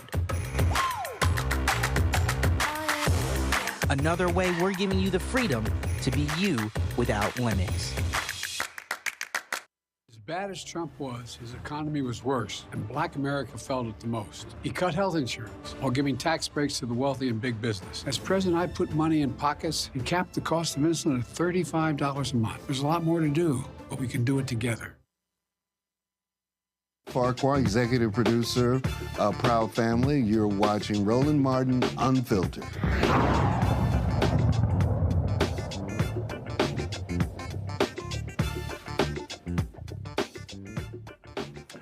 Well, folks, this is no shock. According to voting rights activists and civil rights groups, South Carolina should postpone its elections until the Supreme Court decides on the congressional maps a lower court already deemed unconstitutional. Yet, the courts are allowing these maps to be used, which makes no sense whatsoever. John Cusick is an attorney with the NAACP Legal Defense and Educational Fund. He joins us right now. So, John, here's what's crazy. Help me out. When was this lawsuit filed? We filed the initial lawsuit in 2021, amended it in 2022. It's been almost 2 years. Filed in 2021, amended in 2022. When did the courts declare that the maps were unconstitutional and they hurt black voters? January 6, 2023. January 6, 2023. Yep. So then it goes to Supreme Court. Supreme Court hears it when? October 11th, 2023. And we asked for an expedited schedule because both us and the defendants asked for a decision by January 1st, 2024. So let's be clear. You and the defendants said, hey, Supreme Court, could y'all please decide this case by January 1, so if the maps have to redrawn, there's enough time to do so in time for the primaries, right? That's exactly right, because as you know, sometimes states will invoke this principle to say, we don't have enough time to draw new maps, but there was a recognition of the urgency that to have enough time to put a map. And there was, as you said, it's not always common that both sides are on the same page, but this was a joint request made back in May of 2023. And we're familiar with that because Louisiana passed maps 2022. Their primary wasn't until August. It was way enough time, but the Supreme Court, after declaring unconstitutional, said, hold up, not enough time. It was like, actually, it is. Alabama, exact same thing. So we've seen this before. And so this Supreme Court decides to take its sweet-ass time issuing a ruling when, I'm sorry, it's just 9 of you. It ain't that many cases. This Supreme Court could have easily rendered a decision in time to meet the deadline both of y'all asked for. That's exactly right. You know, this case is so clear and straightforward. It applies binding Supreme Court precedent of just 2017 in a case Cooper v. Harris, where it has very similar factual analogies. Here in South Carolina, they used their power during the redistricting process to exile more than 30,000 Black Charlestonians out of Congressional District 1 into Congressional District 6. And when the map maker was up on the stand, the only thing he could say that there was some sort of common community of interest was an interstate highway all the way to the city of Columbia. And to do so, they targeted Charleston County, where all the other principles that they had applied in the other 46 counties, or the other 45 counties in South Carolina and the other congressional districts, he admitted they abandoned when they were drawing this map. And so they set this racial target to keep it there. To implement that racial target, they abandoned these traditional redistricting principles that had guided all their work. And you see this tremendous disparity of almost 30,000 Black Charlestonians moved out of Congressional District 1 for no reason. So the phrase that we often hear is called cracking and packing. And so really what happened here, they were like, yo, let's move these 30,000 black people over to Clyburn's district, out of Nancy Mace's district, which made it easier for the Republicans to win, so by moving the black folks out. Yeah, so they essentially, not during the legislative session, they didn't say that we were doing this for partisan reasons. Even the lead sponsor during the debate said this is not a partisan gerrymander. Then, unfortunately, what has come all too common is that during the litigation strategy after discovery is they start saying this is a political reason. We're doing this for partisan reasons. And, you know, this is unfortunately a American tradition where you see whatever parties in power invoke partisanship as a guise to target Black and brown voters. But the Constitution's clear that partisanship to discriminate. So it's crystal clear that for redistricting purposes, even though you might be able to have partisanship as a goal, you can't do so by targeting and using race in an excessive way as a means even to achieve a legitimate outcome. And that's exactly what happened here. We had expert, unrebutted evidence that showed even when you account for voters of the same party, black and white voters, black voters are more likely, even when they're in the same party, to be moved out. And so race, not partisan affiliation, was the only thing to explain this movement, and in a way where it was the predominant reason. So if the Supreme Court drops a decision on Monday, it's too late for the fall. Well, right now what happened is the lower court, the district court today, said essentially that maps can stay in place for 2024, both the primary and the general election. Now, it's odd that you talked about timing here. The defendants were on notice since February 4th, 2023, that they could not go forward with any maps under Congressional District 1. And the court was also clear at that same time that if for some reason the appellate process and the pending appeal weren't decided by that, they still could not go forward in that. And so you would think that by January 1st, when the Supreme Court didn't issue a decision, defendants would seek to move again for a stay to say keep the maps in place. That didn't happen. Didn't happen in all of January. Didn't happen in February. They waited 9 days before the qualifying deadline for candidates began to seek a stay. And then they moved the Supreme Court, while the district court did not issue a decision, to stay the entire map, even if it's affirmed. And so right now we're in the process of assessing and evaluating that. But that's essentially what's happening right now, is that under the district court's order, maps and this unconstitutional map, even if the Supreme Court affirms, will be in place for the 2024 election. It just feels like the Supreme Court is essentially putting its thumb on the scale and helping out. And we saw what happened again in 2022.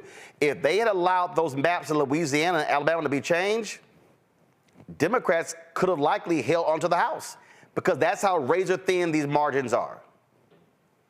And that's exactly right. These have national implications. And for our voters and the clients that we represent, and the black voters, the racial gerrymandering harm's clear and immediate. It's impact about everyday life. It's who's being represented. Will those representatives talk about everyday issues from infrastructure to roads to bridges? And, this is one of the big things of why Charleston, with the significant black population, advocated to be maintained together as a community of interest, because representatives need to be responsive to those needs. They need to represent those candidates. And here, to the point you mentioned earlier, Roland, they were intentionally cracked to split up and prevent community members from advocating, from aggregating their voices in a way that those folks could not only be held accountable, but for representatives who could be mindful and responsive to the needs of black community members in Congressional District 1. All right, then. John Cusick, we appreciate it. Thanks a lot. Thank you so much. Take care. Greg, on my Washington Watch show years ago, Cornell Belcher, the pollster, said to black people, hey, we need to be looking at congressional representation a different way. He said from the 1960s through the early 2000s, it was about let's get as many black members of Congress as possible. He said that's not actually maximizing our power. Cornell said then, and this was 10, 15 years ago, that we need to be looking at sacrificing some of our votes in these black districts with a heavily black population to then impact other districts. And that's what Republicans don't want. What they want to do is they want to put as many black people together as possible. That's what happened in Alabama. They just put all the black folks in one, and they were like, there needs to be a second district. And Alabama's like, shit. So because Alabama, there was one black member of Congress, one Democrat. Well, now they guaranteed to have two. Louisiana, same thing. So what a lot of black folks don't realize, depending upon our numbers, we're impacting a district. And matter of fact, in Texas, they specifically targeted Congressman Martin Frost's district, decimated his district, moved black people out, and that actually hurt a number of white Democrats across the South. That was their strategy to target. And for black people, I'm sorry, we vote Democrat. So when Republicans control the House, we don't have power. Absolutely. I mean, and you did right when you mentioned to John Cusick, the whole concept of cracking and packing, and of course they know that. The lawyers know that. Reverend Barber says this all the time. When we vote our numbers, we win. Coalition politics are important. What we're seeing here is not unusual. If you listen to the oral arguments in the Alexander case, then probably what's going to happen is that this white nationalist Supreme Court is going to say that they can't intervene because it's not a racial gerrymander, it's a political one. They're going to buy that lie. Following in the line of the cases in Wisconsin, the Whitcomb case, and other cases where they're saying, this is Justice McConnell Gorsuch, who would say this is a political issue, among others. But what you're raising, though, Roland, to the more important point that you've raised, this fundamental point, is that we have to begin to think about politics differently. Ironically, more like we used to think about it before the last couple of generations of elected officials. Meaning that, and when you look at the North Carolina cases, Shaw versus Reno, look at the Ashcroft case in Georgia, the debate has always been about, do you put a bunch of black people in one district, or do you distribute black people in appreciable numbers across districts to have a plurality to be able to influence who gets elected? Nancy Mace, that incompetent, illiterate, white nationalist clown out of South Carolina, is in a safer district now.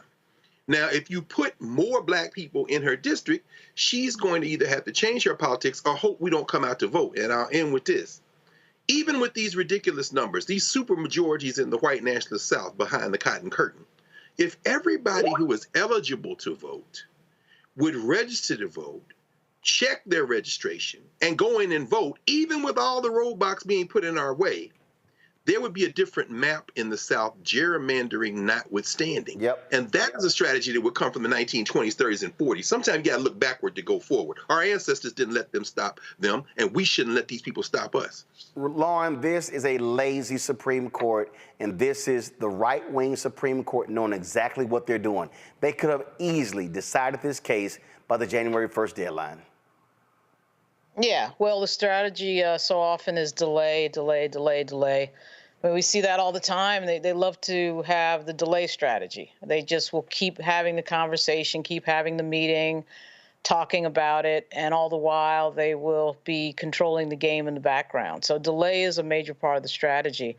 The other problem with this situation is that you do have a lot of black elected officials who do not necessarily want the districts to be distributed more evenly, because it's easier, obviously, to run in a district that is coming in at, over 50% black. So there's been arguments that I've seen in certain states where the black elected officials did not necessarily want to have two black districts, because when you have the one black district, obviously, it's really easy to run. But one of the untold stories of the Congressional Black Caucus is that there are so many districts now that are not even close to being majority black, that black lawmakers are winning in. And, it's people like Emmanuel Cleaver and Andre Carson. And, you're getting these more Latino districts in California, Maxine Waters' district, Barbara Lee's district. So a lot of these black members of Congress, on the federal level, a lot of these black members of Congress are winning districts that are not all that black. And the party doesn't really want to talk about that a whole lot. They want to nominate who they want to nominate, but you'd be surprised how many times you see it in the state level where a lot of the black state legislators do not necessarily want to create more black districts. They want to create a blacker district that is easier to win in, yep. and so they don't have to campaign as much. Yep. So Reese? There's that. Well, I think that there is a disciplined, active strategy to disenfranchise black voters and to dilute our votes. And if you can do it by appearing to be hands-off while actually tipping the scales, then why not? I mean, the Supreme Court is an illegitimate institution, and they have tried every tactic. Sometimes it's outright gutting protections that have been there, and sometimes it's pretending to be hands-off. But they do this shit every single election cycle, whether it's the district courts or whatever courts, where they say, oh, sorry, time's run out, gotta stick with these racist-ass maps. And it just keeps repeating the cycle over and over and over again. But the reality is that we have to vote at least our capacity. And if we could do that, maybe we can't influence individual districts, but we can start to move the needle at least at the statewide level and make it more of a political penalty to do these kinds of gerrymandering activities in these states. And when we don't, then we end up with like the Jeff Landrys and the unconscionable things that he's doing now in Louisiana to further erode the citizenship of Black people in that state. And so, you know, we have these conversations about gerrymandering and maps and things of that nature, but until we even flex our might at the state level and at the federal level, they're going to keep being able to do whatever they want to do with their supermajorities, the Republican courts, and the courts with too many damn Republicans that Trump McConnell put on the bench. Folks, hold tight 1 second. When we come back, HBCU All-Star Game is taking place. We'll tell you all about it with our HBCU Connect segment. Next, Roland Martin Unfiltered on the Black Star Network. Fanbase is pioneering a new era of social media for the creator economy. This next generation social media app with over 600,000 users is raising $17 million, and now is your chance to invest. For details on how to invest, visit startengine.com/fanbase or scan the QR code. Another way we're giving you the freedom to be you without limits. I'm Faraji Muhammad, live from LA. And this is The Culture. The Culture is a two-way conversation. You and me. We talk about the stories, politics, the good, the bad, and the downright ugly. So join our community every day at 3 p.m. Eastern and let your voice be heard. Hey, we're all in this together. So let's talk about it and see what kind of trouble we can get into. It's The Culture, weekdays at 3, only on the Black Star Network. Hi, I'm Jo Marie Payton, voice of Sugar Mama on Disney's Louder and Prouder Disney Plus, and I'm with Roland Martin on Unfiltered.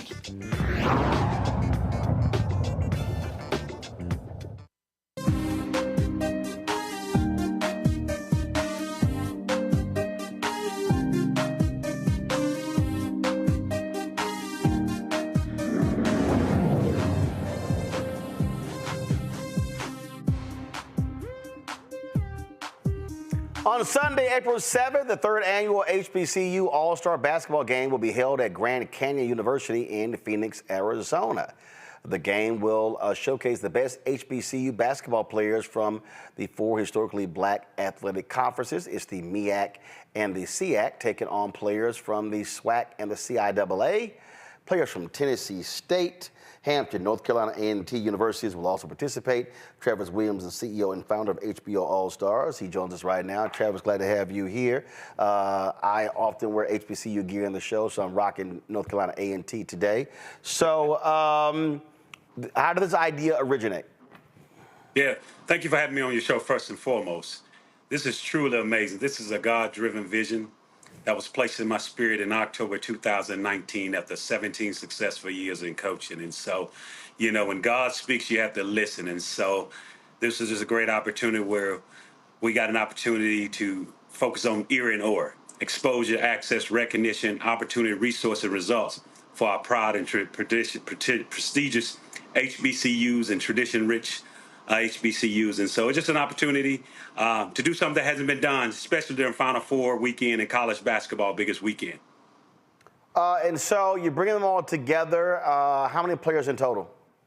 So it's a total of 24 players representing of Team Rick Mahorn, the MEAC and SIAC and Independent All-Stars versus Team Ben Wallace, the SWAC and CIAA All-Stars. And so this is an amazing moment representing our four premier conferences. And so this is an opportunity during Final Four weekend to celebrate the best in Black college basketball. What about the Gulf Coast Athletic Conference? Well, you know, eventually we're going to get there, you know, but I think more importantly, you know, we got to make sure for our NCAA Division I and Division II, but eventually we're going to get there where we're representing all leagues. Because last year, I'm trying to think, one of their schools was like 27-0, undefeated. Yeah. And like I said, hopefully we get there. You know, it's about getting this, as you know, Roland, about getting this right before we venture out and everything else. And so, and they even take one step further. We're looking at adding our women. You can't forget about the women. That's a different dynamic. And so we're excited about. Yeah, you had Jackson State, a phenomenal squad, went undefeated this year in the SWAC. And so, yeah, pretty good. Who are your sponsors? Well, we have some of our most amazing sponsors. We have Aflac, AT&T, Nike, and a host of local sponsors here that is important for us to not only give back to our community when we get here. It's especially important to support our local black and brown businesses here. And so prior to the game, we're partnered with Archwood here, where we're going to have a lot of our black and brown vendors as a part of our pregame and game day activations and activities. So we're excited about that. And so United Airlines, our official airline. And so there's a host of individuals that are coming in and helping us doing some amazing work here in the Phoenix community. Are the players or the conferences getting compensated? Yep. Well, you know, in the past few years, we've been able to offer scholarships, donations to support all of our conferences. You know, this year, we invited all of our HBCU presidents to participate. We hopefully pretty much the majority of them come. During the halftime, we want to be able to present them a $50,000 check to support their HBCU All-Star Scholarship initiative. $50,000 each? No, 50,000 represent of each conference. Eventually, we'll get to the point where we're able to do that. So you're saying so you can present $200,000 in scholarships because you got 4 conferences? No, this is for the HBCU presidents. HBCU presidents that we're bringing in just to be able to support some of their scholarship initiatives on their campus. We're not there yet, but hopefully we get there. This is only year 2 of year 3 of our event. 50,000 total in scholarships. Yeah, represent about 49 HBC. So, Roland, we have 49 HBCUs, 49 represent HBCUs, 65 HBCU All-Stars, and we selected the top 24. So we want to make sure that we support some of their initiatives there on their campus, and we want them in attendance and being able to. This is just the first beginning of getting this started. All right, questions for the panel. Greg, you first. Thank you, Roland, and thank you, Brother Williams, for including A&T, since Roland is rocking it today, and Tennessee State, and Hampton as well for those folks who have chased after the white conferences. I'm glad you didn't forget about us. I'm interested in this award ceremony y'all going to have at the George Washington Carver Museum. Could you talk a little bit about that, and what's the objective at the award ceremony? I think it's more importantly, like I said, this is an opportunity for us to recognize these top 24 players. Like I said, this is an exclusive group of the top players in black college basketball, and I think, we want to put the national spotlight on them. And just take it back. You think about it, there's 350 NBA players, 30 NBA teams, 450 NBA players, 30 NBA teams, and there's only one current active HBCU player. That's Robert Covington, who played for me at Tennessee State. So I think the most important part, we recognize these outstanding young men for accomplishments during their 23-24 basketball season. And so this is an opportunity for us. When they get here on Wednesday, April the 3rd, next week, we get an opportunity to shine this national spotlight and recognize the great work they're doing on and off the basketball court. But more importantly, the George Washington Carver Museum, this is a high school that was founded for African Americans here in the Phoenix community. And so we wanted to be able to shine a national spotlight on this location and being able to support some of their outreach initiatives and get folks over there and checking out the amazing history that is at George Washington Carver Museum. If you're ever in Phoenix, this is an amazing facility with a lot of rich history and celebration of African Americans' history. Reese? Thanks, Coach. Mr. Williams, I'm curious, with this being an HBCU All-Star, what about HBCU cheerleaders or band members? Are they going to get a chance to kind of show their spirit at this game? Of course, and I'm glad you asked that question. This game is about the entire HBCU experience. And so as you all know, the HBCUs don't exist out here. And so we have the Clark Atlanta University Band that will be here representing. Also, we have the Morehouse College Spelman cheerleaders. And so we will have a little bit of that Atlanta AU Center that's represented here in Phoenix. And so we're truly excited for Clark Atlanta University and Morehouse College representing our band, our cheerleaders, our dance team. Just a truly exciting moment to bring the entire HBCU experience to this part of the region, part of the country that doesn't exist. Yes. Lauren. Is there anybody from Virginia, any of the All-Stars from Norfolk State or Virginia State? Well, Norfolk State, I'm glad you asked. Bertrand. He was the 6th man of the year this year. And so we're excited. You know, Coach Robert Jones has done an amazing job at Norfolk State University. But all these players that are represented, like I said, we got players that are represented from a number of HBCUs, you know, North Carolina Central, Benedict, Norfolk State, Clark Atlanta, Tennessee State. A lot of these players that are represented are all conference players or player of the years in their respective conferences. And so we have an HBCU All-Stars national scouting staff with close to 150 years of experience that's had an opportunity throughout this year to watch these guys in person, on television, up close, and really get an opportunity to recruit and scout. These are former HBCU head coaches, associate head coaches that have been in the trenches and understand our HBCU basketball culture. So trust me, we are truly, truly excited about this game in less than 11 days. And so, yes. All right, then. Where can people go to get more information? Yeah, we can go to HBCUallstargame.com. Tickets are selling fast. There's only a few remaining. We encourage you. Get your tickets now. You do not want to be on the outside looking in for this historic game. And you can follow us on all social media platforms, HBCU All-Star Game, HBCU All-Stars LLC. You can follow me at Travis L. Williams 24. Get your tickets now. You do not want to be on the outside looking in. And just like I said, the game is important, but all of our outreach and things that we're able to do to impact the community here in Phoenix, we are truly, truly excited about being able to put on this HBCU All-Star Game celebrating Black excellence, Black history, and Black cultural experiences at the highest level. All right, Travis, we appreciate it. Thanks a lot. Yeah, thank you for having me on your show. All right, y'all. Tomorrow, it's B-Day. We'll explain that next on Roland Martin Unfiltered on the Black Star Network. Terry and I, we couldn't play in the white clubs in Minnesota. It felt like such a, strength through adversity type moment that I think Black people just have to go through. You know, we have to figure it out. You know, we make lemons out of lemonade. But there's a reason we rented a ballroom, did our own show, promoted it, got like 1,500 people to come out. Clubs were sitting empty.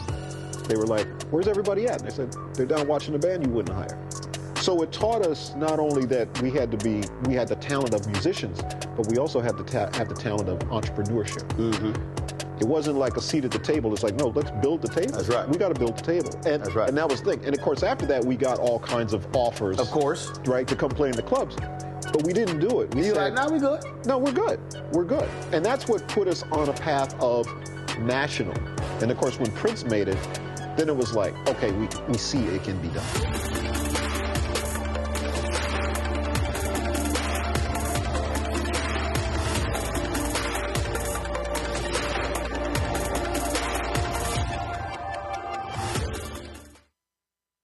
Smith, creator and executive producer of the Proud Family, Louder and Prouder, and you're watching Roland Martin Unfiltered.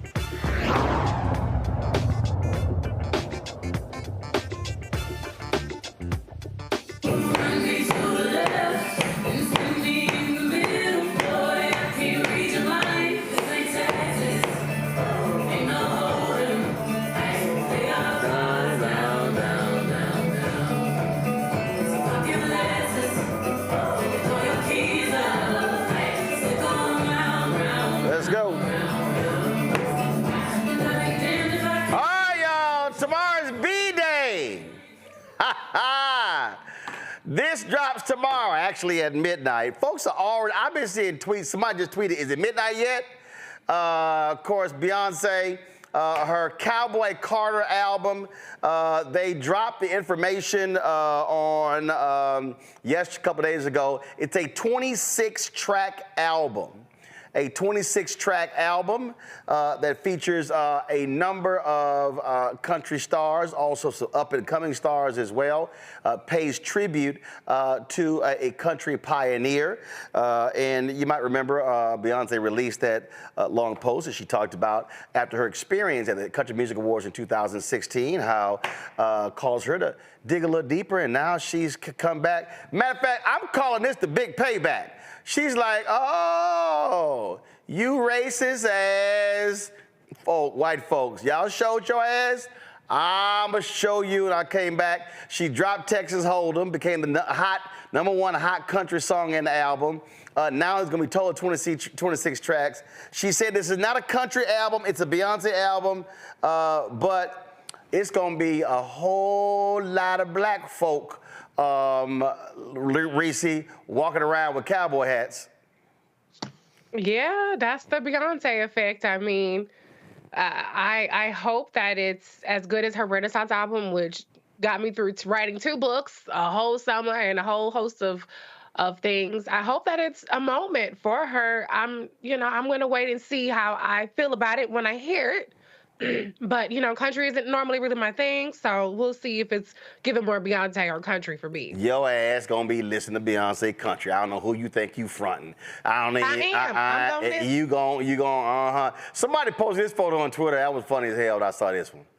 I thought this one was funny right here. A big cowboy hat sitting on top of the Empire State Building. Lauren, it's gonna be real interesting.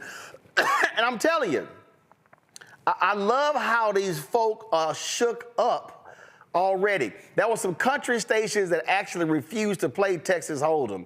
And man, when they put that on Twitter, the Beehive lost their mind. And the country station was like, hold up, we played it at 4 o'clock. Like they got so many calls in a couple of hours. They're like, yeah, we played it at 4 o'clock, calm down. Yeah, there's no way that this thing is going to go immediately to number 1. There's no way it's not going to make a ton of money. And just reading the track listing, the fact that she's covering the Beatles song Blackbird, and she's got some track on here called Desert Eagle, which I have a sneaking suspicion is going to be a good song just from the title. But no, she doesn't really know how to fail, so that's a great thing. And I like the fact she's doing country. As a big Ray Charles fan, one of his best albums was a country album, because Ray Charles, of course, can sing anything, any genre, anytime, any place. But I think Beyonce, I'm glad she's doing this. It returns the genre to, I think, its natural roots in a lot of ways. And it's going to be a lot of fun, and I'm going to be hovering. I'm going to be hovering at midnight to download it right away. And I think, I don't know. I think that this type of entertainment, music, is one of the greatest things. It's one of the greatest uniting forces. And I think that's the effect that she's going to have. We'll see. I mean, whoever wants to get bitter, they just want to be bitter. Who cares? But I think her talent and this move is going to be very enjoyable. Greg, can I jump in? Yeah, go ahead. Go ahead. Because I'm hoping that it will be a uniting factor, because with all that we have going on, I do not have time for Beyonce's country album to be a civil rights issue. Like, we have gerrymandering, HBCUs under siege. We got every other real fucking issue on the planet. And so I really don't have the capacity to be outraged over whatever white person is fucking with Beyonce and don't like her. Hell no, Reese. I need some country white tears, Reese. Oh no, I want them to see this photo right here, Greg, and lose their damn mind. I want them to get smacked in the face with black country history. In fact, Greg, one of the tracks is called The Linda Martell Show. She was the first African-American to play the Opry. Yes. So she's paying tribute. Not only is she paying tribute to pioneers, apparently she's also going to have new country artists on here as well, and using her fame to bring them a lot of attention too. No question. I'm an agnostic when it comes to Miss Carter Knowles. Knowles Carter. I don't really have a dog in the fight. And I grew up in Nashville, so Charlie Pride, Ray Charles, as you say, Modern Sounds and Country and Western, that double album. And then Ray Charles recorded with everybody from Willie Nelson to 7 Spanish Angels. I mean, you start thinking about the country roots. But we know that the roots of that music is the blues. And we know that from that foundation, which came out of Africa, the blue note, the use of those stringed instruments, the narratives that were put there, even the rhythm structures, that then fed the root that became what we call rock and roll. once Muddy Waters and them boys started sticking electric cord into their guitars coming out of Mississippi and places like that. So, you know, Beyonce, I don't know that she's returning something to the roots as much as she is to co-sign with you, Reese. Beyonce, and to say, you know, what you said, Lauren, she doesn't know how to fail. She's a master marketer. Beyonce could record the theme to Sesame Street and it would go to #1. It takes an astute ability to do that. I really don't have a dog in the fight. If some white racist heads explode, hey, that's a bonus. But you know, but the only other thing I would say is I think every cultural creator, musicians, artists, performers of any type, really reflect the age in which they are recording more than anything. So I probably won't be up listening to Beyonce, but in that country music spirit, taking me back to my roots, I might go put on some of the man from Slab Fork, West Virginia, a little Bill Withers, and listen to somebody with a feel that would be a little bit closer to country, perhaps, than Miss Knowles. Okay, But hey, good luck. all right. So what Bill Withers song do you think is close to being a country song? All of them.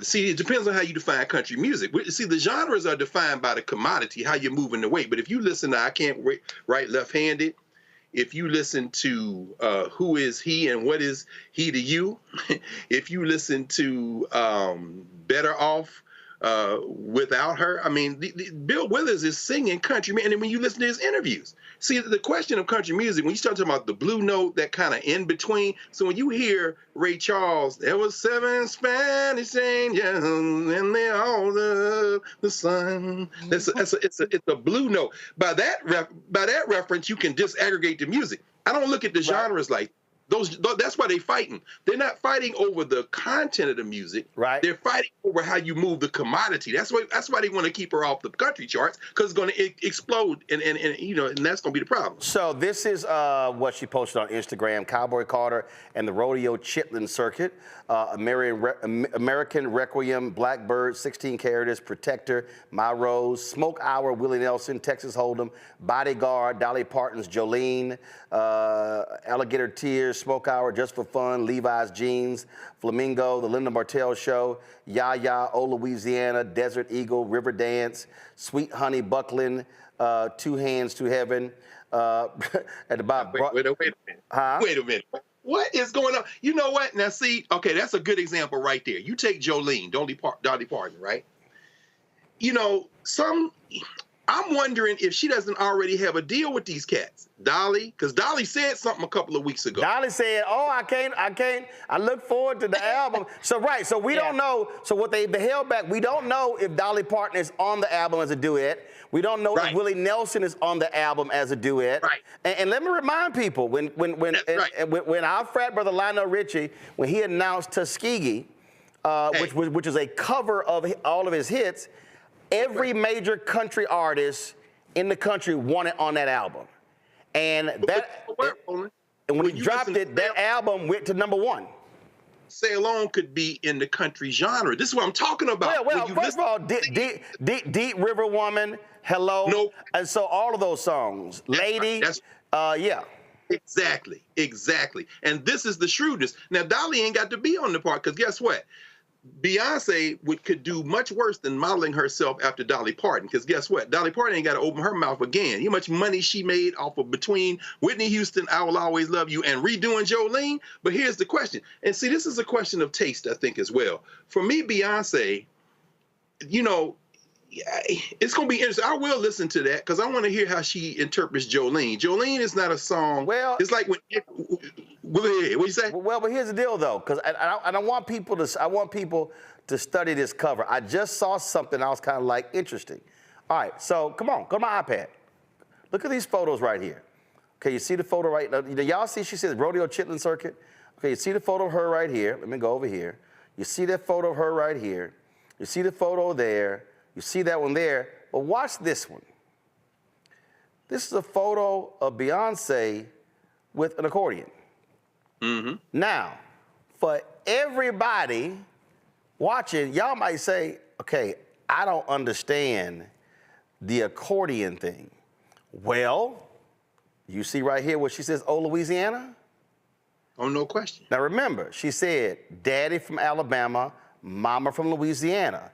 For a lot of black folks, don't understand country Louisiana, don't understand accordion, don't understand Zydeco. So for all the people listening, understand when you listen to when you listen to Trombone Shorty. Yes, sir. You listen to Trombone Shorty. That's second line New Orleans. Yes, sir. That's second line New Orleans. I need to help some of y'all who don't understand what the hell I'm talking about. Okay, my grandparents, maternal grandparents, they migrated from Opelousas, Louisiana, to Houston.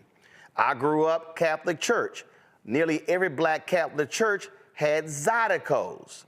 Zydeco music is actually from the country in Louisiana. And so when you see this accordion, when you see this with Beyonce, what you see is that is an ode to country black people. So when you talk about the music, matter of fact, I was, I'm gonna play this. Now, YouTube might ban us. So guys, put the panel back up. So here's the deal. So again, I have a country list. So there was this sister, her name was Maya B Music. She did this here. Turn the audio up. This is called Country Party. This is for all the country people. This is your girl Maya B Music. And we finna party down in the country, baby. Now, I need everybody to listen. This is a combination of Southern soul, R&B, blues, but it's called country music. I'm just trying to tell folks. Hold up. Now, listen to this here. Then you got my man, King George. King George has been killing it. King George is from South Carolina. Okay, if you listen, again, you listen to his music. Southern soul, blues, country, all fused together. So you listen to him and you like, is he blues? Is it country?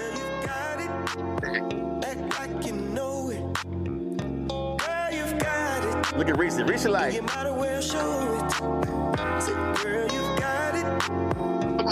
Come on. Now, all right, so that's so. When I mentioned Zydeco, all right, so let me hit y'all with this here. Again, this is when you talk about country. See, now, Rebirth Brass Band, that's second line New Orleans. This is that. 2, 1, 2, 3, go! All right, that's New Orleans. Okay? Clifton Chenier, this is Zydeco country. You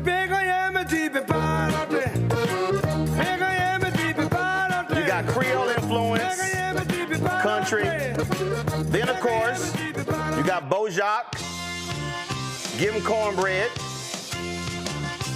So again, you're talking about, and I'm gonna play this last one. This is Buckwheat Zydeco. We talk about the accordion, that's what he played.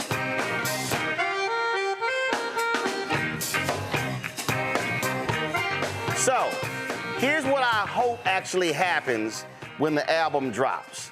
What I really hope happens, Greg, is that it's gonna force writers to have to confront the black experience and the history of our people when it comes to all these genres, and it's gonna force some other folk to have to recognize, whether it's Linda Martell, whether it's others, the role that we played. And so that's what I hope stories done, other things happen.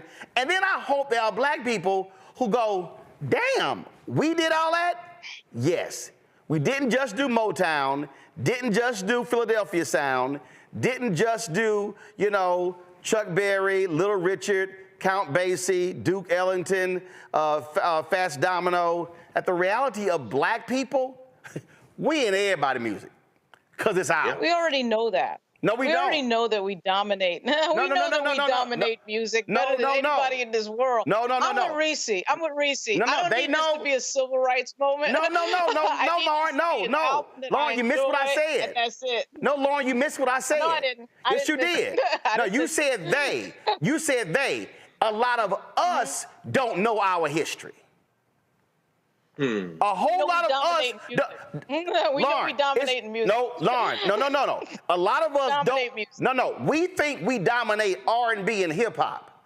A lot of us do not know our own history. And I've seen. You think those regions too? I mean, like. Oh no. Oh, when you talk about regions, when you go around this country, if you talk about, you take go-go. They know go-go on the East Coast. They know go-go if you're talking about southeastern Atlanta, because cats who came from the D.C. area to go to school there. But the reality is, you go deeper, they don't know go-go. You take New Orleans bounce, that's going to go west to Houston. It's going to go east to Mississippi to Florida, not necessarily other places. So when Big Freedia came out, they were like, in fact, when Beyonce put Big Freedia on her album, they were like, what the hell is bounce? So, and hell, all these black folks talk about the Atlanta sound. Ain't no Atlanta sound without Luke in Miami. They told, see, so it's, so Doc, I'm telling you, so when you talk about screw tapes in Houston, we talk about that sound. Then when you talk about Louisiana, second line Zydeco, then you talk about New Orleans bounce, then you talk about that Miami sound, then you go the Atlanta sound, then you go, all of that is us. Hell, house music Chicago, they knew other parts, but depending on where you're from, I'm saying what I am hopeful is that out of the people playing the music, doing the stories, I am hopeful that our people also have a better understanding of how we have created so many unique sounds that hit everybody, especially in country, and not just Charlie Pride and Darius Rucker. No question. I mean, it's funny though, cultures aren't static. I mean, as you were talking and you talk about Houston, you know what it made me think about? Slim Thug, Paul Wall, Big Pokey, still tipping on fofos with that violin kind of in the back. You talking about James Prince, like you say, DJ Clue, and you think about it, you say that you see that black music. It isn't country, it isn't R&B, it isn't soul. You could make an argument for what becomes of the lonely hearted when it starts. In other words, the genres explode when you start talking about black people because, as Lauren said, the popularity of our music is grounded in how we approach sound. Right. It's not on the platonic scale. And so when you hear that hip hop coming out of Houston, that third coast hip hop, you can absolutely say, you can hear the country. And them Negroes is talking like, I'm like, these some country Negroes. They've destroyed the genre. So when Lil Nas X comes up and they're like, well, I'm gonna take my old town road, it drove them white people crazy because they can't. No, we will take any song and flip it. Make your point, man. That's right. Right, so that's my point. And I'm telling you, Lauren, I'm guaranteeing you what's gonna happen. I put $1,000 on it right now. When this album drops, you are going to see all kind of different stories done on, oh, this is genre bending, this is this. You're gonna see stories on historical country music artists. You're gonna see, you mentioned Ray Charles. Do not be shocked if Ray Charles, the people who run Ray Charles music, watch his shit get reissued. Listen, if y'all, hold up. I'm gonna mess y'all up. My man Kirk Whalum, my favorite artist, Kirk Whalum, did an album called In This Life. It was ode to his gospel bluegrass roots of Tennessee. It was his favorite album. It was his worst selling album because his fan base heard this.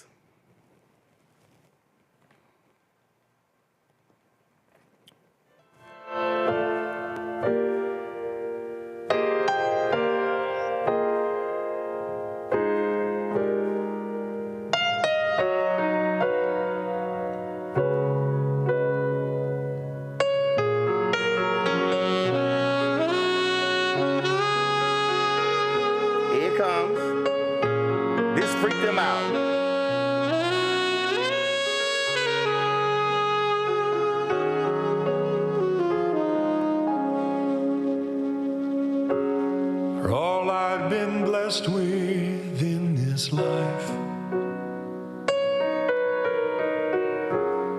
There was an emptiness in me. I was imprisoned by the power of gold. With one honest touch, you set me free. So I sent Kirk a text.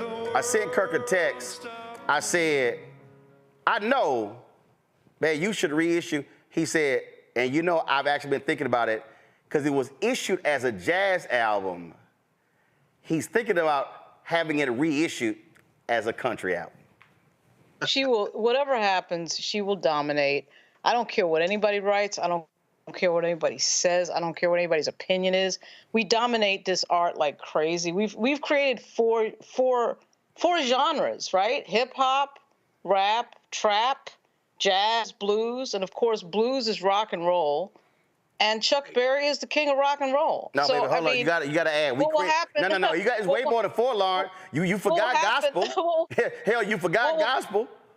I mean, what will happen is those things are all a derivative of what we create, and this will be another example of us dominating another genre. That's what's about to happen. Right? No. And I agree with you. What I'm saying is, what I hope happens is not just about Beyonce album Cowboy Carter. What I hope happens is folks begin to have an understanding that our impact on, take the other genres out, just on country music, that is elevated to the point people go, damn, I didn't know that. Because it's funny, Reese, when I'm on Instagram Live, people are like, man, I can't believe you playing country music. I'm like, y'all don't even realize that's black folk. Yeah. Well, I think certainly there's going to be 1,000,001 think pieces deconstructing the album, just like there was about the cover and the flag and all that kind of stuff. And so I'm interested in the educational aspect of it because I'll be honest, it's not a genre that I've researched at all. So I will be looking to see those nuggets and that creative genius that she has displayed on prior albums. And so listen, I will say, as much as I don't want this to be a civil rights issue of let's go, be up in arms about something, there is a little part of me that's like, the way that they done Columbus woke and a lot of our other shit, twerking and every other thing that they done Columbus and messed up, if we could have one, if we could score a little point on the board that's going to trigger them a little bit, I'm all for that. Last point here, Greg.